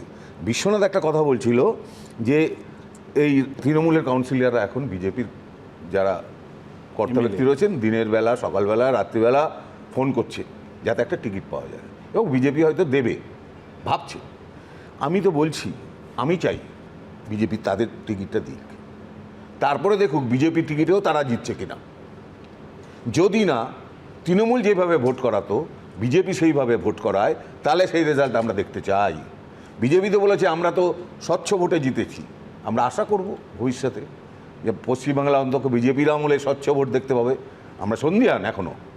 দ্বিতীয় কথা ধরো যে শ্রমিকের বক্তব্যগুলো যদি আমরা দেখি, তুমি ভোটের আগে, ভোটের পরে, আমি জানি শ্রমিককে অনেকে ডিস্টার্ব করে, অনেককে নতুন দাদা বানাচ্ছে, অনেক কিছু করছে, আমি জানি, ওর সবসময় কথা রাখতে মুশকিল। কিন্তু শ্রমিককে অন্তত আমি ব্যক্তিগতভাবে ভালোবাসি এবং রেসপেক্ট করি, ওর শব্দচয়ন, ওর বাচনভঙ্গি এবং ওর জীবনযাপন। কিন্তু সেইখানে দাঁড়িয়ে যে শ্রমিকের মতো ছেলে, তাকে কিন্তু আজকে কম্প্রোমাইজ করতে হচ্ছে। শ্রমিক মুখে যতই যাই বলুক, এইখানে আমাদের যাই বিজেপির প্রতিনিধি যাই বলুক, ওরা কিন্তু সায়ন্তন, তা ওরা কিন্তু জানে যে এটা ঠিক হচ্ছে না। কেন? ওরা ভাবছে এইটা করলে আমাদের দল স্ট্রং হবে, এটা ভাবছে না এইটা করলে আমাদের দলটা ভঙ্গুর হয়ে যাচ্ছে জনসাধারণের কাছে। কারণ আমরা যারা জনসাধারণ, তারা কিন্তু বুঝতে পারছি যখন নেতারা ভুল করেন তখন তারা ভাবেন না যে সাধারণ মানুষ বোঝেন। সাধারণ মানুষ যে বোঝেন তার প্রমাণ আপনারা যে জিতেছেন সেটাই তার প্রমাণ। তা নাহলে তৃণমূলকে সরানো যেত না, যেমন বামফ্রন্টকে সরানো যেত না, তেমন তৃণমূলকে সরানো যেত না। এইটা বুঝতে হবে বিজেপির নেতাদের। এই যে তুমি ভাবো তো, ঋতব্রত ভালো ছেলে আমার কাছে, কিন্তু সত্যি সত্যিও কোনো কাজ করেছে? জাভেদ খান ভালো লোক, তুমি সাধারণ লোক, তুমি ওই পাকশাল চলে যাও, জাভেদ খান সম্পর্কে খোঁজ নাও, দেখতে পাবে। ফিরহাদ হাকিম নিজে কি বলেছে? কষ্ট করে খোঁজ নেবো কেন? রাজ্যের মুখ্যমন্ত্রী হওয়ার ফলে তার সম্পর্কে কি বলেছে চালিয়ে দেবো। ফিরহাদ হাকিম সম্পর্কে কি বলেছেন রাজ্যের মুখ্যমন্ত্রী? তাকে তো এটা মানুষের কাছে হাস্যকর হয়ে যাচ্ছে। এবং সবচেয়ে বড় কথা, তাহলে তো যেটা প্রদীপ তো বলার চেষ্টা করছে যে তাহলে তো তৃণমূল তো ভাই ভালোই ছিল, চোর তো না। তোমরা যদি নিচ্ছ, তোমরা তো আর চোরকে নেবে না। না, তার মানে কি এরা চোর ছিল, যেটা ঠিক, এরা চোরকে নিচ্ছে, এটাও ঠিক। আমরা সবটাই বুঝতে পারছি, আমরা খালি দেখে যাচ্ছি। আমি এইখান থেকে 3 জন মুর্শিদাবাদের সাংসদ, তাদের অবস্থান কি? তারা প্রধানমন্ত্রীর বৈঠকে যাচ্ছেন, মুখ্যমন্ত্রীর বৈঠকে আসছেন, কার সঙ্গে যোগাযোগ করছেন, কি ভাবছেন, কিসব আবার সাধারণ মানুষের তরফে নাকি চিঠি প্রধানমন্ত্রীর দফতরে পৌঁছে দিচ্ছেন, ব্যাপারটা কি? সব থেকে বড় প্রশ্ন 3টে শব্দে, কোথায় আছেন তাঁরা? দেখুন তো, বোঝার চেষ্টা করুন, আপনাদের সঙ্গে আমিও বোঝার চেষ্টা করছি, পাচ্ছি না। দেখ, সংখ্যালঘু অধ্যুষিত মুর্শিদাবাদের 3 সংখ্যালঘু সাংসদ আবু তাহের, খলিলুর রহমান, ইউসুফ পাঠান, এই 3 জনের ভূমিকা নিয়ে সাম্প্রতিককালে বারবার জল্পনা তৈরি হয়েছে। কখনো তারা এনডিএর বৈঠকে যান না, যা বলেন তা নিয়ে ঝড় ওঠে। এনডিএতে আমরা থাকবো না, আমরা বিজেপিতেও যাব না। আবার সেদিনই তার মুখ্যমন্ত্রী শুভেন্দু অধিকারীর সঙ্গে দিল্লিতে বৈঠক করেন। বৃহস্পতিবার কেন্দ্রীয় স্বরাষ্ট্রমন্ত্রী অমিত শাহর সঙ্গে সাক্ষাৎ করতে তার অফিসে পৌঁছে যান। আর শুক্রবার 3 জনই প্রধানমন্ত্রীর সঙ্গে ব্রেকফাস্ট করলেন। আবারও আপনাদের সামনে বলছি, আমরা বিজেপি করব না। আবু তাহের মুর্শিদাবাদের সাংসদ, খলিলুর রহমান জঙ্গিপুরের এবং ইউসুফ পাঠান বহরমপুরের। তাদের এই টানাপোড়েন, কোনো বৈঠকে উপস্থিত হওয়া, কোনো বৈঠকে অনুপস্থিত থাকা, এসবের নেপথ্যে কি সংখ্যালঘু ভোটের সমীকরণ কাজ করছে? ওদের দুঃখ কষ্ট ব্যথা ওরাই বুঝবে, যে বিশ্বাসঘাতকতার ব্যথা আমি কি করে বুঝবো? এরকম পৃথিবীতে মির্জাফরেরও একটা ব্যথা ছিল, সেও মুর্শিদাবাদের লোক ছিল। শুক্রবার প্রধানমন্ত্রীর সঙ্গে ব্রেকফাস্টে তার হাতে কাঁথা স্টিচের চাদর ও কুর্তা পাজামা তুলে দেন কাকুলি ঘোষ দস্তিদার। সূত্রের খবর, এক মহিলা সাংসদ প্রধানমন্ত্রীর কাছে অভিযোগ জানিয়ে বলেন, তাদের লক্ষ্য করে ডিম ছোড়া হচ্ছে, তা বন্ধ হওয়া উচিত। বিজেন্দ্র সিংহ ও রোমা পালের রিপোর্ট, এবিপি আনন্দ। দেখুন, আজকের অনুষ্ঠানে ভোটের আগে বা ভোটের সময় এই নেতা নেত্রীরাই বিজেপি, দেশের প্রধানমন্ত্রী বা শুভেন্দু অধিকারী সম্পর্কে প্রকাশ্যে কি বলেছেন এবং এখন কি বলছেন একেবারে পাশাপাশি দেখাচ্ছি, সময় থাকলে আরও দেখাবো। কিন্তু মাত্র কয়েক সপ্তাহের মধ্যে এতটা ডিগবাজি, এতটা ভোলবদল মানুষের হজম করতে সমস্যা হচ্ছে, এটাও সত্যি। কিন্তু প্রশ্নটা হচ্ছে, যে দল সংখ্যা চাইছে, যে দল সংখ্যা চেয়ে দেশ জুড়ে দরজা খুলে দেওয়া স্ট্র্যাটেজি নিয়েছে, সেই দলের অন্দরমহলে দলেরই এই নীতির বিরুদ্ধে এত তীব্র প্রতিক্রিয়া। বিজেপি মন্ত্রিসভার 2 জন সদস্য অন ক্যামেরা বক্তব্য এই সপ্তাহে, বোধহয় মঙ্গলবার আপনাদের দেখিয়েছিলাম। দলের 2 প্রাক্তন রাজ্য সভাপতি তথাগত রায় এবং দিলীপ ঘোষের বক্তব্য কর্মী সমর্থকদের যে আবেগ সেই বক্তব্যের সঙ্গে যুক্ত আছে, সেটাও একেবারে স্পষ্ট। আমার পরের বক্তা শুভময়দার কাছে আমার প্রশ্ন থাকবে, তৃণমূলের সুসময়ে যে আদি তৃণমূল বনাম তৎকাল তৃণমূলের লড়াই আমরা দেখেছি, ভবিষ্যতে সেই রকম এই পশ্চিমবঙ্গ কি আদি বিজেপি বনাম তৎকাল বিজেপির লড়াইয়ের সাক্ষী হতে চলেছে? শুভময়দা। হ্যাঁ, শুনু, আমার কিন্তু মনে হয় না এখন বিজেপির খুব একটা সমস্যা আছে। বিজেপি একেবারে তার যে লক্ষ্য স্থির করে নিয়েছে, যেভাবে হোক 2/3 সংখ্যাগরিষ্ঠতা পেয়ে তারা আসন সংখ্যা বৃদ্ধি থেকে শুরু করে যে ইউনিফর্ম সিভিল কোড যা তারা চাইছেন সেগুলো করতে চাইছেন। প্রত্যেকটা বিষয়ের মধ্যে ভালো মন্দ 2 আছে এবং এর মধ্যে তো দুর্নীতি কিছু নেই। দেশের আইনের মধ্যে আমরা বড়জোর বলতে পারি যে গণতন্ত্রের নৈতিকতার প্রশ্ন, গণতন্ত্রের মকারি, এই কথাগুলো বলতে পারি, তাতে বিজেপির কিচ্ছু আসে যায় না। এবং বিজেপি যে ধরনের দল, তাতে আগামী দিনে তারা তাদের সংগঠন শক্ত রাখবে। আর অন্য যেটা হতে পারে, সে তো ভয়ঙ্কর সম্ভাবনা যে এরপরে কংগ্রেস জিতে গেল, যেহেতু শুভেন্দুবাবুর একটা কংগ্রেস রুটও আছে, তিনি বাকিদের সকলকে নিয়ে বিজেপিকে সরিয়ে দিয়ে পশ্চিমবঙ্গে অন্যভাবে মুখ্যমন্ত্রী হলেন, এ তো কোনো ক্ষতি নেই। একটা জায়গা যেটা হচ্ছে যে এই যে বারবার করে যে জায়গাটা আসছে, যে যারা তৃণমূল ছিলেন, যেটা সায়ন্তনবাবু বলছেন, আমি কিন্তু সায়ন্তনবাবু এত স্বচ্ছভাবে বলছেন, এটা কিন্তু প্রশংসনীয় যে তারা ছিলেন তৃণমূল, বিজেপি হয়েছেন, এরকম তো ভারতে অনেকেই হয়েছেন আর কি।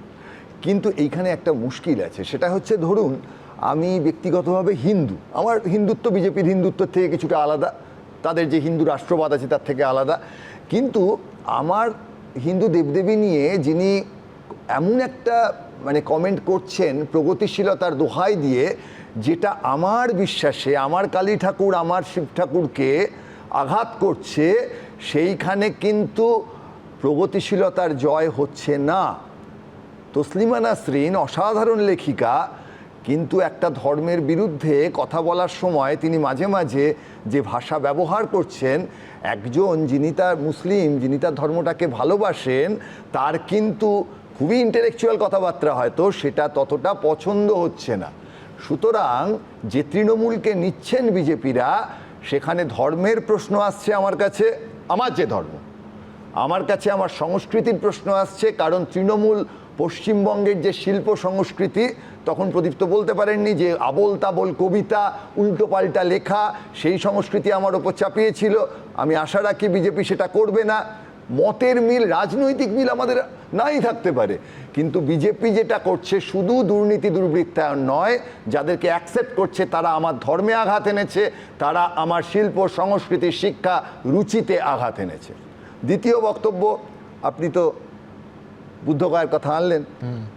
সেনানি গ্রাম বুদ্ধগয়ার কাছে, গ্রাম প্রধানের কন্যা সুজাতা, তার একটি পুত্র সন্তান লাভের আশা হয়েছে। সেই সময় মানুষ বিশ্বাস করতেন, গাছের দেবতার কাছে তিনি বলেছিলেন যে আমি পায়েস অর্পণ করবো, এটা যদি হয়। আর তার যে দাসী পূর্ণা, তিনি দেখেছেন গিয়ে যে সিদ্ধার্থ সেখানে তপস্যা করছে, করে বলে ভেবেছে ও বোধহয় গাছেরই দেবতা। তখন সুজাতা গিয়ে তাকে পায়েস দিয়েছে এবং তারপর শতাব্দীর পর শতাব্দী পায়েস অত্যন্ত গুরুত্বপূর্ণ একটা বিষয় হয়েছে ভারতের ধর্মে এবং রাজনীতিতে। তা সেই আগের শতাব্দীগুলোর কথা থাক, এখনকার শতাব্দী নিয়ে আমরা কথা বলি। সেইখানে যেটা দাঁড়াচ্ছে সেটা হচ্ছে এটা আধ্যাত্মিক তাৎপর্যের ব্যাপার থাকবে। আধ্যাত্মিক তাৎপর্য কি বলছে? কঠোর তপস্যার অবসান, না খেয়ে শরীরকে কষ্ট দিয়ে সিদ্ধি লাভ হয় না। এবং আমরা সকলেই জানি যে পাকস্থলীর সবচেয়ে কাছাকাছি হৃদয় এবং মগজ। এবং দ্বিতীয় হচ্ছে যে স্বাভাবিক শক্তি ফিরে পাওয়াই না খেয়ে দিয়ে তৃণমূল ধরুন ক্ষমতার থেকে চলে যাওয়ার পর একটা খাদ্যের অভাব ঘটেছে। এবার তাদের যেটা বিরাট মুশকিল হয়ে গেছে, বুদ্ধদেবের মতো অবস্থা হয়েছে, বোধিলাভ হচ্ছে না কারণ পেটে খিদে। এবার তাদের কি করতে হবে? বুদ্ধদেবের মতন পায়েস খেয়ে স্নান করে তাদের শক্তি ফিরে পেতে হবে, তবেই তো তারা বোধিজ্ঞান লাভ করবেন। সেটা বিজেপি ছাড়া এখন তো হবে না। বিজেপি যদি সাহস না দেয়, শক্তি না দেয়, তাহলে তৃণমূলের বোধিজ্ঞান লাভ হবে কি করে? ফলে এটা কিন্তু আমরা যে পুরনো বারবার বলে এসেছি যে বিজেপি তৃণমূল একই দল, এ তো হাজারবার বলছি, তাতে সিপিএমের একটি ভোটও বাড়েনি। কারণ পার্থদা যে আইসোটোপের কথা বলছিলেন, এই বামপন্থী দলগুলি আইসোবার কি? প্রোটনের সংখ্যা নিউটনের সংখ্যা আলাদা, যোগ করে এক, কিন্তু আসলে পুরো আলাদা। এই যে গাদা গাদা বামপন্থী, তাদের নিজেদের মধ্যে এত দর কষাকষি, কংগ্রেসের সঙ্গে কিভাবে যাবে করতে গিয়ে বিজেপিকে ফাঁকা মাঠ দিয়ে রেখেছে। ফলে তাদের যে সামনের এই যে বিভিন্ন কলকাতা নির্বাচন পুরসভা আসবে, তাদের জেতাতে তার কোনো উৎসাহই নেই। পার্থদাদের দলে পার্থদা হয়তো ভাবছেন খুব ভেবে চিনতে, কলকাতা জেলা কমিটিতে যদি কোনো একটা পদ পাওয়া যায়, এইরকম বড় জোর, উনি কিন্তু ভোটে জিততে চাইছেন না। সিপিএমের কোনো নেতা আজকে বিজেপি তৃণমূলের এই অবস্থায় দাঁড়িয়ে যখন সাধারণ মানুষ একটা অন্য দল খোঁজার চেষ্টা করছে, তখন সিপিএম এর নেতারা কি করছে?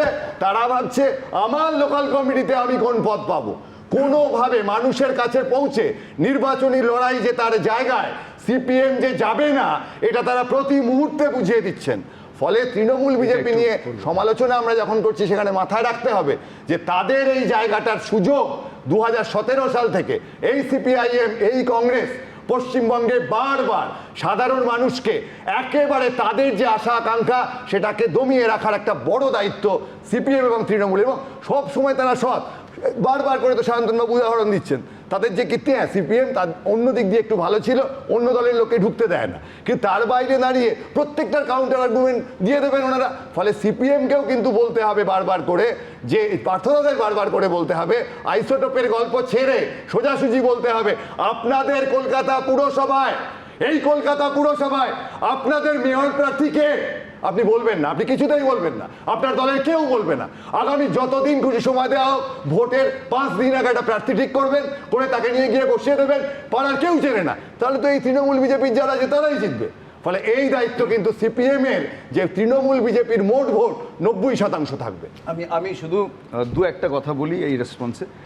এক হচ্ছে যে রাজ্যে নতুন সরকার আসার পর থেকে যাদের বিরোধী দলের ভূমিকা পালন করার কথা ছিল, তৃণমূল কংগ্রেস, তারা হচ্ছে গোয়ালঘরে ঢুকে যাওয়ার পর, ফলে কার্যত গোটা রাজ্যে এই মুহূর্তে আমি বলছি পার্লামেন্টারি পলিটিক্স, পরিষদীয় নীতিতে আমাদের হচ্ছে যে সংখ্যা কম হলেও, কিন্তু রাস্তায় দাঁড়িয়ে বিরোধিতার জায়গা বামপন্থীরাই একমাত্র করছে বলেই সবচেয়ে বেশি আক্রমণের শিকার হয়েছে বামপন্থীরা।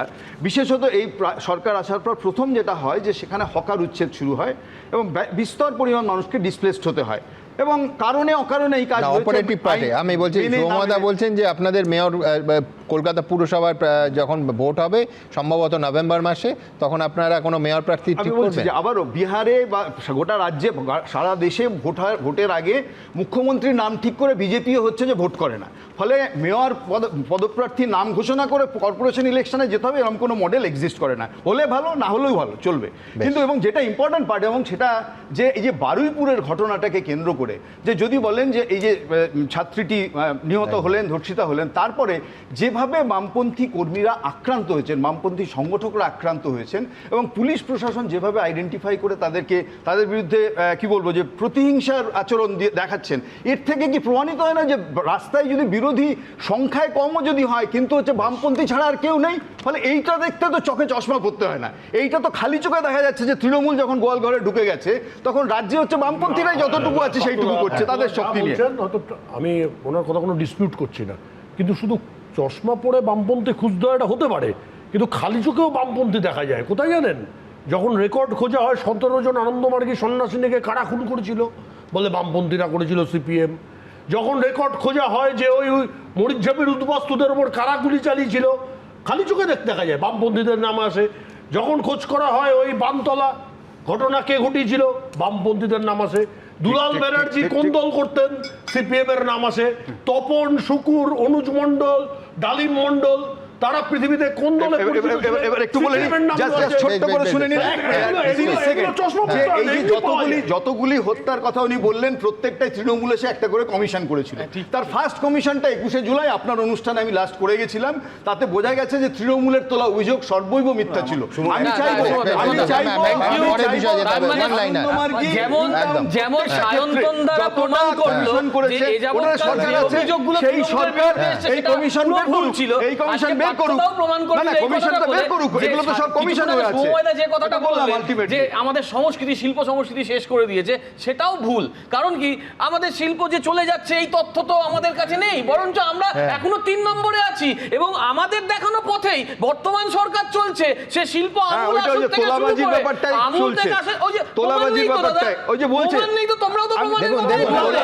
তোলাবাজির প্রমাণ কাউকে খুঁজতে হবে না, প্রচুর চতুর্দিকে জমান লাইনার। একটু মনে করিয়ে দিতে চাই, এই 3 মাস আগে নির্বাচনের বিভিন্ন সভায় প্রধানমন্ত্রী নরেন্দ্র মোদী এবং স্বরাষ্ট্রমন্ত্রী অমিত শাহ দিনের পর দিন বলেছেন যে তৃণমূলের থেকে সিপিএম ভালো ছিল, মানে বামেরা ভালো ছিল। আপনি দেখান, আপনার আর্কাইভে আছে। তার মানে তুমি অন্তত মাথায় রাখো 15 বছর শাসন নিয়ে বলো। তুমি 15 বছর আগে শাসন নিয়ে বলো। খারাপ বললাম? আমি বললাম যে চশমা পরে খুঁজতে তোমার দলের নেতারা বলেছে। একটা লাইন বলবো, পার্থর জন্য সত্যি সত্যি আমারও খারাপ লাগছে, কারণ পার্থর কিছু বলার নেই। পার্থ বলতে দাও। পার্থ বলল কি যে তৃণমূল যখন খাটের নিচে ঢুকে গেছে, অর্থাৎ পরাজয় হয়েছে, তখন তো একমাত্র আমরাই বিরোধী পথে নামছি। কথাটা কি দুঃখের, বাংলার জন্য কতটা দুর্দশার যে কেন বামপন্থীরা তৃণমূল জগৎ থেকে এই অন্যায়গুলো করেছে, প্রথম থেকে কেন বামপন্থীরা নামেনি। আজকে যদি বামপন্থীর নেতারা একদম ভাত ঘুমেছিল, আমি তোমায় বলে দিচ্ছি, একদম ভাত ঘুমেছিল, তারা যদি আজকে ঠিকঠাক প্রোটেস্ট করতেন, পশ্চিমবাংলার এই 15 বছর অন্তকে এই অবস্থা হতো না। না প্রোটেস্ট বামপন্থীরা ছাড়া কি বিজেপি প্রোটেস্ট করেছে? বামপন্থীদের সীমিত শক্তি নিয়ে করেছে, তাতে আপনি বলতে পারেন যে তার চেয়ে বেশি হতে পারে। যেখানে বামপন্থীরা দেখা যাচ্ছে না, সিপিএম কে দেখা যাচ্ছে না, সময়টা কিন্তু টেনে টেনে শুরু হতো, সিপিএম কে এগিয়ে আসছে। কিন্তু আমার একটা কথা মানতেই হবে, আমি বলছি একটা কথা মানতেই হবে যে বহুদিন পর স্টুডিওতে দীর্ঘক্ষণ বামপন্থীদের এই মুহূর্তের অবস্থান এবং তাদের ভূমিকা নিয়ে আলোচনা হচ্ছে, এটা মানতেই হবে। সময়টাকে সঠিক দায়িত্ব দাও, তাহলে আমি দায়িত্ব নিয়ে বলছি। আজকে সিপিএম যেভাবে জিরো থেকে আলোচনায় ছিল, এতক্ষণ সময় দিল সার্ভাইভ করার প্ল্যানটা বের করুন। আমার পরের বিষয়ে যেতেই হবে, বেশ, কারণ আমার পরের বিষয়টা অত্যন্ত চিত্তাকর্ষক। আপনারা প্রত্যেকে জানেন যে এই এতক্ষণ আমরা যে আলোচনা করছি, Facebook, YouTube, x, Insta, thread, সমস্ত জায়গায় আমরা কিছু মন্তব্য দিই। কত শতাংশ মানুষ কি বলছেন? তৃণমূলের বিদ্রোহীদের সঙ্গে শীর্ষ নেতৃত্বের ঘনিষ্ঠতা কি বিজেপির নিচু তলাতেও ক্ষোভ তৈরি করছে? 96% মানুষ মনে করছেন হ্যাঁ, নিচু তলাতেও ক্ষোভ তৈরি হচ্ছে। 3% মানুষ, মাত্র 3% মানুষ তা মানতে চাননি, 1% মানুষ বলতে চাননি। দিল্লিতে প্রধানমন্ত্রীর বৈঠকে এনসিপিআই, কলকাতায় মুখ্যমন্ত্রীর বৈঠকে ঋতব্রত তৃণমূল। আপনার কি মনে হয় নেপথ্যে শুধুই শাসক বিরোধী সৌজন্য এমনটা বিশ্বাস করছেন মাত্র 13% লোক? 85% লোক বলছেন নিছক রাজনৈতিক সৌজন্য নয়, এটা 2% মানুষ বলতে চাননি। পরের প্রশ্ন ছিল যে বিধানসভায় 9টা কমিটির মাথায় বিদ্রোহী তৃণমূলের বিধায়করা পুরোপুরি ব্রাত্য হয়ে বিধানসভায় আরও কোনটা কি কালীঘাট ক্যাম্প? 71% মানুষ তারা মনে করছেন তাই, 28% মানুষ মনে করছেন তা নয়, বলতে চাননি 1%। সরাসরি মন্তব্যে আসবো। অতীশ চন্দ্র ভাবার লিখছেন তৃণমূলের বিদ্রোহী সাংসদ বিধায়কদের সঙ্গে শীর্ষ নেতৃত্বের মাখামাখির চরম মূল্য দিতে হবে বিজেপিকে। অর্জুন পাল লিখছেন ঋতব্রত তৃণমূল আর এনসিপিআইকে কাছে টানতে গিয়ে দলের নিচুতলার কর্মীদের মনোবল ভেঙে দিচ্ছেন বিজেপির শীর্ষ নেতৃত্ব। সুবল চক্রবর্তী লিখছেন যাদের বিরুদ্ধে বিজেপি এতদিন অভিযোগ তুলল তারাই জামা পাল্টে বিজেপির কাছাকাছি পৌঁছে গেল, রাজনীতিতে কি না হয়। বিদ্যুৎ নায়ক লিখছেন মুকুল রায়ের কথাই কি তাহলে ঠিক, যাহাই তৃণমূল তাহাই বিজেপি। কল্লোল মিত্র লিখছেন রাজনীতিতে বিশ্বাস বলে আর কিছু অবশিষ্ট থাকছে না। ঠিক এখান থেকে আমি বলছিলাম অত্যন্ত উদ্বেগজনক আজকের সিবিআইয়ের তোলা একটা দাবি, একটা বক্তব্য। চার্জশিটে একেবারে স্পষ্ট ভাষায় সিবিআই বলল যে এই যে নিট কেলেঙ্কারি, এতে বাইরের কেউ নয়, শস্যের মধ্যে ভূত। এনটিএর বিশেষজ্ঞরাই নিটের প্রশ্নপত্র ফাঁস করেছেন। ভাবতে পারেন, সিবিআই চার্জশিটে স্পষ্ট অভিযোগ আনলো। দেখুন, একেই বলে সর্ষের মধ্যে ভূত।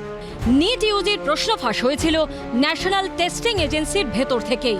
দায়ী নিটের নিয়ামক সংস্থা এনটিএরই কয়েকজন বিশেষজ্ঞ। চার্জশিটে বিস্ফোরক দাবি করল সিবিআই। যে প্রশ্ন ফাঁস ঘিরে গোটা দেশ উত্তাল হয়েছে। কেন্দ্রীয় শিক্ষামন্ত্রীকে শেষ অবধি পদত্যাগ করতে হয়েছে।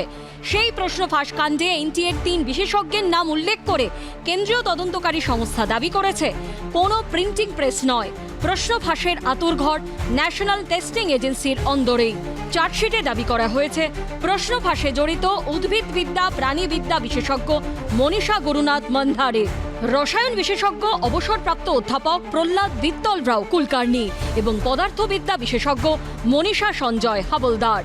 সিবিআই এর চার্জশিট অনুযায়ী গোপন অনুবাদ প্রুফ রিডিং এর কাজে সুযোগের অপব্যবহার করে বিশেষজ্ঞরা প্রশ্নপত্র পাচার করেন। গত মে মাসে মেডিকেলের সর্বভারতীয় প্রবেশিকা নিটের প্রশ্ন ফাঁসের অভিযোগ সামনে আসে, যার জেরে পরীক্ষা বাতিল করে দেয় ন্যাশনাল টেস্টিং এজেন্সি। অনিশ্চয়তার মধ্যে পড়েন প্রায় 22 লক্ষ পরীক্ষার্থী। নতুন করে পরীক্ষা দেওয়া হয় সিবিআই তদন্তের নির্দেশ। সেই তদন্তের পর সম্প্রতি আদালতে চার্জশিট পেশ করেছে সিবিআই। সেখানে বলা হয়েছে গত এপ্রিলে পিভি কুলকার্নি, মনীষা মন্ধার নিজেদের বাড়িতে স্পেশাল রিভিশন সেশন করেন। সেখানে কয়েকজন পরীক্ষার্থীকে প্রশ্ন, 4টি বিকল্প এবং সঠিক উত্তর মৌখিকভাবে জানানো হয়। কোনো ডিজিটাল প্রমাণ না রাখতে পরীক্ষার্থীদের সবকিছু হাতে লিখে নিতে বলা হয়। কেন্দ্রীয় তদন্তকারী সংস্থা জানিয়েছে তল্লাশিতে উদ্ধার হওয়া পরীক্ষার্থীদের নোটবুকে সিএবেসএল ও হ্যান্ডরাইটিং পরীক্ষা করে তার সঙ্গে মিলিয়ে দেখা হয় 3রা মে হওয়া নিট ইউজির প্রশ্নপত্র। সেগুলো হুবহু মিলে যায়। এছাড়া তদন্তে অনলাইন লেনদেনের ডিজিটাল রেকর্ডও হাতে এসেছে। এর মধ্যে গোয়েন্দাদের আতশ কাচের নিচে রয়েছে মনীষা হাবলদারের পরিবারের অ্যাকাউন্টে হওয়া আর্থিক লেনদেন। সিবিআই এর দাবি অনলাইনে টাকা ট্রান্সফার হয় মনীষার স্বামীর মোবাইল নম্বরে। প্রশ্নফাঁস কাণ্ডে অন্যতম সন্দেহভাজন লাতুরের শিশুরোগ বিশেষজ্ঞ মনোজ ভগবান রাও শিরুরের পরিবারের এক সদস্যের কাছ থেকে 5 লক্ষ টাকা উদ্ধার হয়েছে বলেও সিবিআই সূত্রে দাবি। চার্জশিট অনুযায়ী পিভি কুলকার্নি ও মনীষা মন্ধারে চিকিৎসক মনোজ ভগবান রাও শিরুরের সঙ্গে মিলে কিছু পরীক্ষার্থীকে সিদ্ধিবিনায়ক হাসপাতালেও ডাকেন, যেখানে পরীক্ষার্থীরা সম্পূর্ণ প্রশ্ন মুখস্থ করে নেন। কিন্তু কিভাবে সেই প্রশ্নপত্র দেশের বিভিন্ন প্রান্তে ছড়িয়ে পড়ল, চার্জশিটে সেই রুটেরও উল্লেখ করেছে সিবিআই। চার্জশিটে বলা হয়েছে মনীষা হাবলদার পুনের এপিএম এর পদার্থবিজ্ঞানের অধ্যাপক তেজস হর্ষদ কুমার শাহকে প্রশ্ন বলে দিতেন। তেজস হর্ষদ কুমার শাহ হাতে লেখা নোটগুলি পিডিএফ করে লাতুরের রেনুকাই কেরিয়ার সেন্টারের পরিচালক অধ্যাপক শিবরাজ মোতেগাঁওকরের কাছে পাঠিয়ে দিতেন। এইভাবে টেলিগ্রামের মাধ্যমে প্রশ্নপত্র মহারাষ্ট্র থেকে হরিয়ানা এবং হরিয়ানা থেকে রাজস্থানে যায়। মোটা টাকার বিনিময়ে ছড়িয়ে পড়ে দেশে। যারা ভারতের ভবিষ্যৎ নিয়ে এরকম ছিনিমিনি খেলেছেন তাদের সবার জেলে যাওয়া উচিত। যারা প্রকৃত অপরাধী তারা যেই হন না কেন তারা জেলে যাবেন, এটাই আমাদের চাওয়া।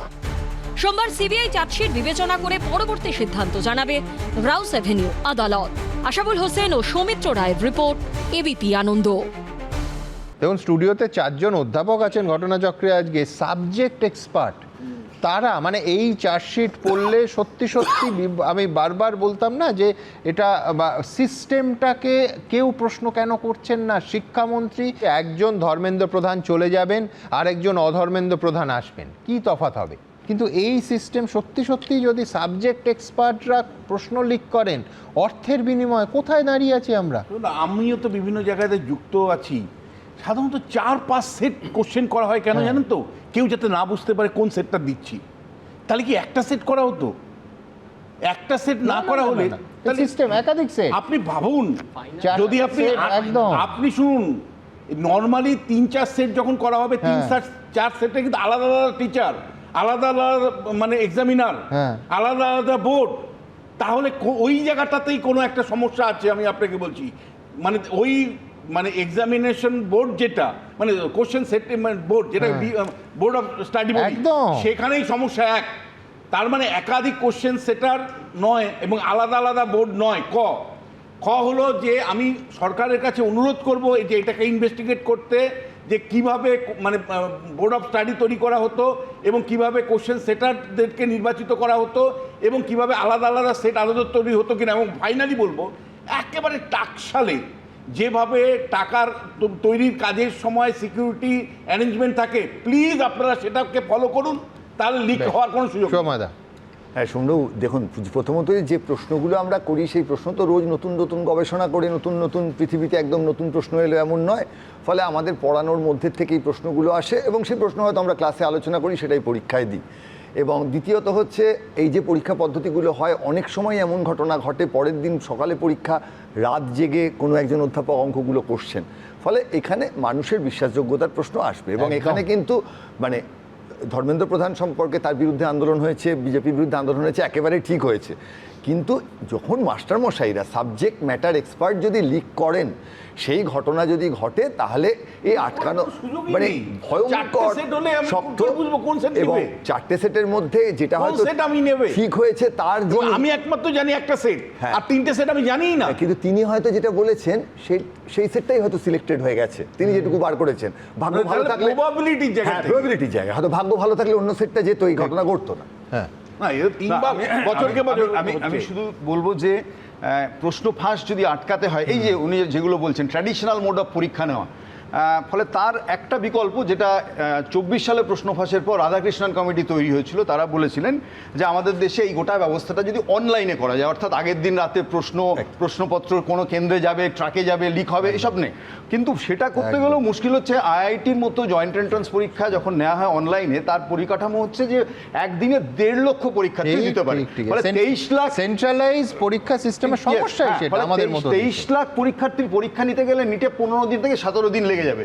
ফলে পরিকাঠামো যদি দেশে গড়ে না তোলা হয়, অথচ আমি এক দেশ এক পরীক্ষার কথা যদি বলি, তাহলে কিন্তু এই বিড়ম্বনার মধ্যে পড়বে। এবং নিট যে 10 বছর আজকের অতিক্রম করছে এই 10th ইয়ারে, আমি বলছি এই ইন্ট্রোস্পেকশন সরকারের প্রয়োজন। নিটের মাথায় যাদেরকে বসানো হচ্ছে তা দেশব্যাপী যোগ্য প্রশাসক, সেখানে আনুগত্যটা সেটা বড় ক্রাইটেরিয়া নয়, অনেক বেশি পেশাদারিত্বটা বড়। পশ্চিমবঙ্গে আনুগত্য নিয়ে প্রচন্ড তরজা হয়েছে এবং বলা হয়েছে যে এই ছাত্ররা কাদের কাছ থেকে শিখবে, যারা দুর্নীতির মাধ্যমে নিয়োজিত হলো। এই যে যারা গ্রেপ্তার হয়েছেন, কেউ কেউ তো রিটায়ার্ড, যার নাম প্রথমে আসছে তিনি তো রিটায়ার্ড প্রফেসর, তিনি তো করাপশন করে চাকরি পাননি দাদা। তাহলে তিনি যে করাপশনটা 10 বছরের এই নিটের কথা বলছে, তার মধ্যে অন্তত 4 বারের বেশি প্রশ্ন লিক হয়ে গেছে। 2017 সালে এটা তৈরি হয়েছিল। আমার প্রশ্ন সিস্টেম এমন করতে হবে যাতে ব্যক্তিগত মডারেটরের ভূমিকাটা সবথেকে ইম্পর্টেন্ট। স্যার যেটা প্রশ্ন করলেন যে 4টে প্রশ্ন আসে, তারপর একটা মডারেশন হয়, সেই সেটাই, সেই 4টে প্রশ্ন একটা জায়গায় এসে মডারেশন হয় এবং ABCD। আমার মনে হচ্ছে এদেরকে সাজানো হচ্ছে না তো কোনো বড় জায়গাকে বাঁচানোর জন্য, সেই আশঙ্কা উড়িয়ে দেওয়া যায় না। সায়ন্তন বাবু, না দেখুন, সিবিআই তো তদন্ত করছে এবং সব এই যে স্পেসিফিক এই তদন্তটার ক্ষেত্রে সরকারই কিন্তু বলেছে যে লিক হয়েছে কোশ্চেন, কোনো খবরের কাগজ থেকে বেরোয়নি, কোনো সোশ্যাল মিডিয়া বার করেনি। গভর্নমেন্টই বলেছে যে কোশ্চেন লিক হয়েছে, তারা সাথে সাথে সিবিআইকে দিয়েছে এবং সিবিআই খুব এত লক্ষ ছেলে মেয়ের ভবিষ্যৎ অনিশ্চিত হয়ে গেছে, এটা কোনো গৌরবের কথা নয়। একটা শুরু করলেন, সেটা হচ্ছে কিছু কিছু ক্ষেত্রে বিশ্বাসের প্রশ্ন থাকে। অধ্যাপকরা হচ্ছে সব থেকে শ্রদ্ধার ব্যক্তিত্ব, তারা যদি এই ষড়যন্ত্রের সঙ্গে যুক্ত থাকে একদম ব্যক্তি অধ্যাপক বা এক দুজন অধ্যাপকের বিষয় নয়, এই ছিদ্র অনেক গভীর, অনেক বড়। সবটা সামনে আসবে কিনা সমিতি, আমি এখানে 4 জন অধ্যাপক আছেন, ওনারা বললেন এবং যথেষ্ট যুক্তিসঙ্গত কথা বললেন। আমি কিন্তু এই প্রশ্নেই যাচ্ছি না কে এটা ফাঁস করেছে। আমি খালি ভাবছি এই প্রশ্ন ফাঁসের যখন ছাত্ররা আন্দোলন করলো, তাদেরকে যে পেটানো হলো, জেলে ঢোকানো হলো, সেটাকে কম্পেনসেট করবে। তাদের যে মানসিক অবস্থার শিকার হলো, তাদেরকে কে বাঁচাবে? সব থেকে বড় কথা, একজন ছাত্র বা ছাত্রীকে দ্বিতীয়বার যখন পরীক্ষা দিতে বোঝা হচ্ছে, সেই ট্রমাটাকে, সেই তো, এবং তাদের বলে দেওয়া হলো দেশদ্রোহী, একটা বরবাদ হয়ে গেল। আমি যে দুর্ভাগ্য, নজর থাকবে আমাদের। দেখুন, আপনাদের আগেই বলেছি যে কেন্দ্রীয় সরকারের স্পষ্ট নির্দেশিকার জন্য ভারতবর্ষে যে একটিমাত্র সংস্থা বার্ক নিউজ চ্যানেলের দর্শক সংখ্যার বিচার করত, তারা এই মুহূর্তে কোনো তথ্য প্রকাশ করতে পারছে না। কিন্তু দেশের ডিজিটাল দুনিয়ায় যে কটা অন্য মাপকাঠি আছে, তাদের প্রত্যেকটা প্রতিদিন প্রতি মুহূর্তে সাক্ষ্য দিচ্ছে যে এবিপি আনন্দের ওপর আপনারা কতটা ভরসা করেন। ঘটনাবহুল এই পশ্চিমবঙ্গে একটানা দর্শক সংখ্যার যে রেকর্ড আপনাদের আশীর্বাদে এবিপি আনন্দ তৈরি করেছে, তার কোনো নজির গোটা ভারতবর্ষে অন্য কোনো চ্যানেলের নিরিখে কোনো ভাষায় কখনো হয়নি। বলার কথা একটাই, এই নিখাদ ভালোবাসা এবং ভরসায় আমরা কৃতজ্ঞ। আমাদের সমস্ত দর্শকদের কাছে আমরা সত্যিই ঋণী। আপনাদের সবাইকে প্রণাম।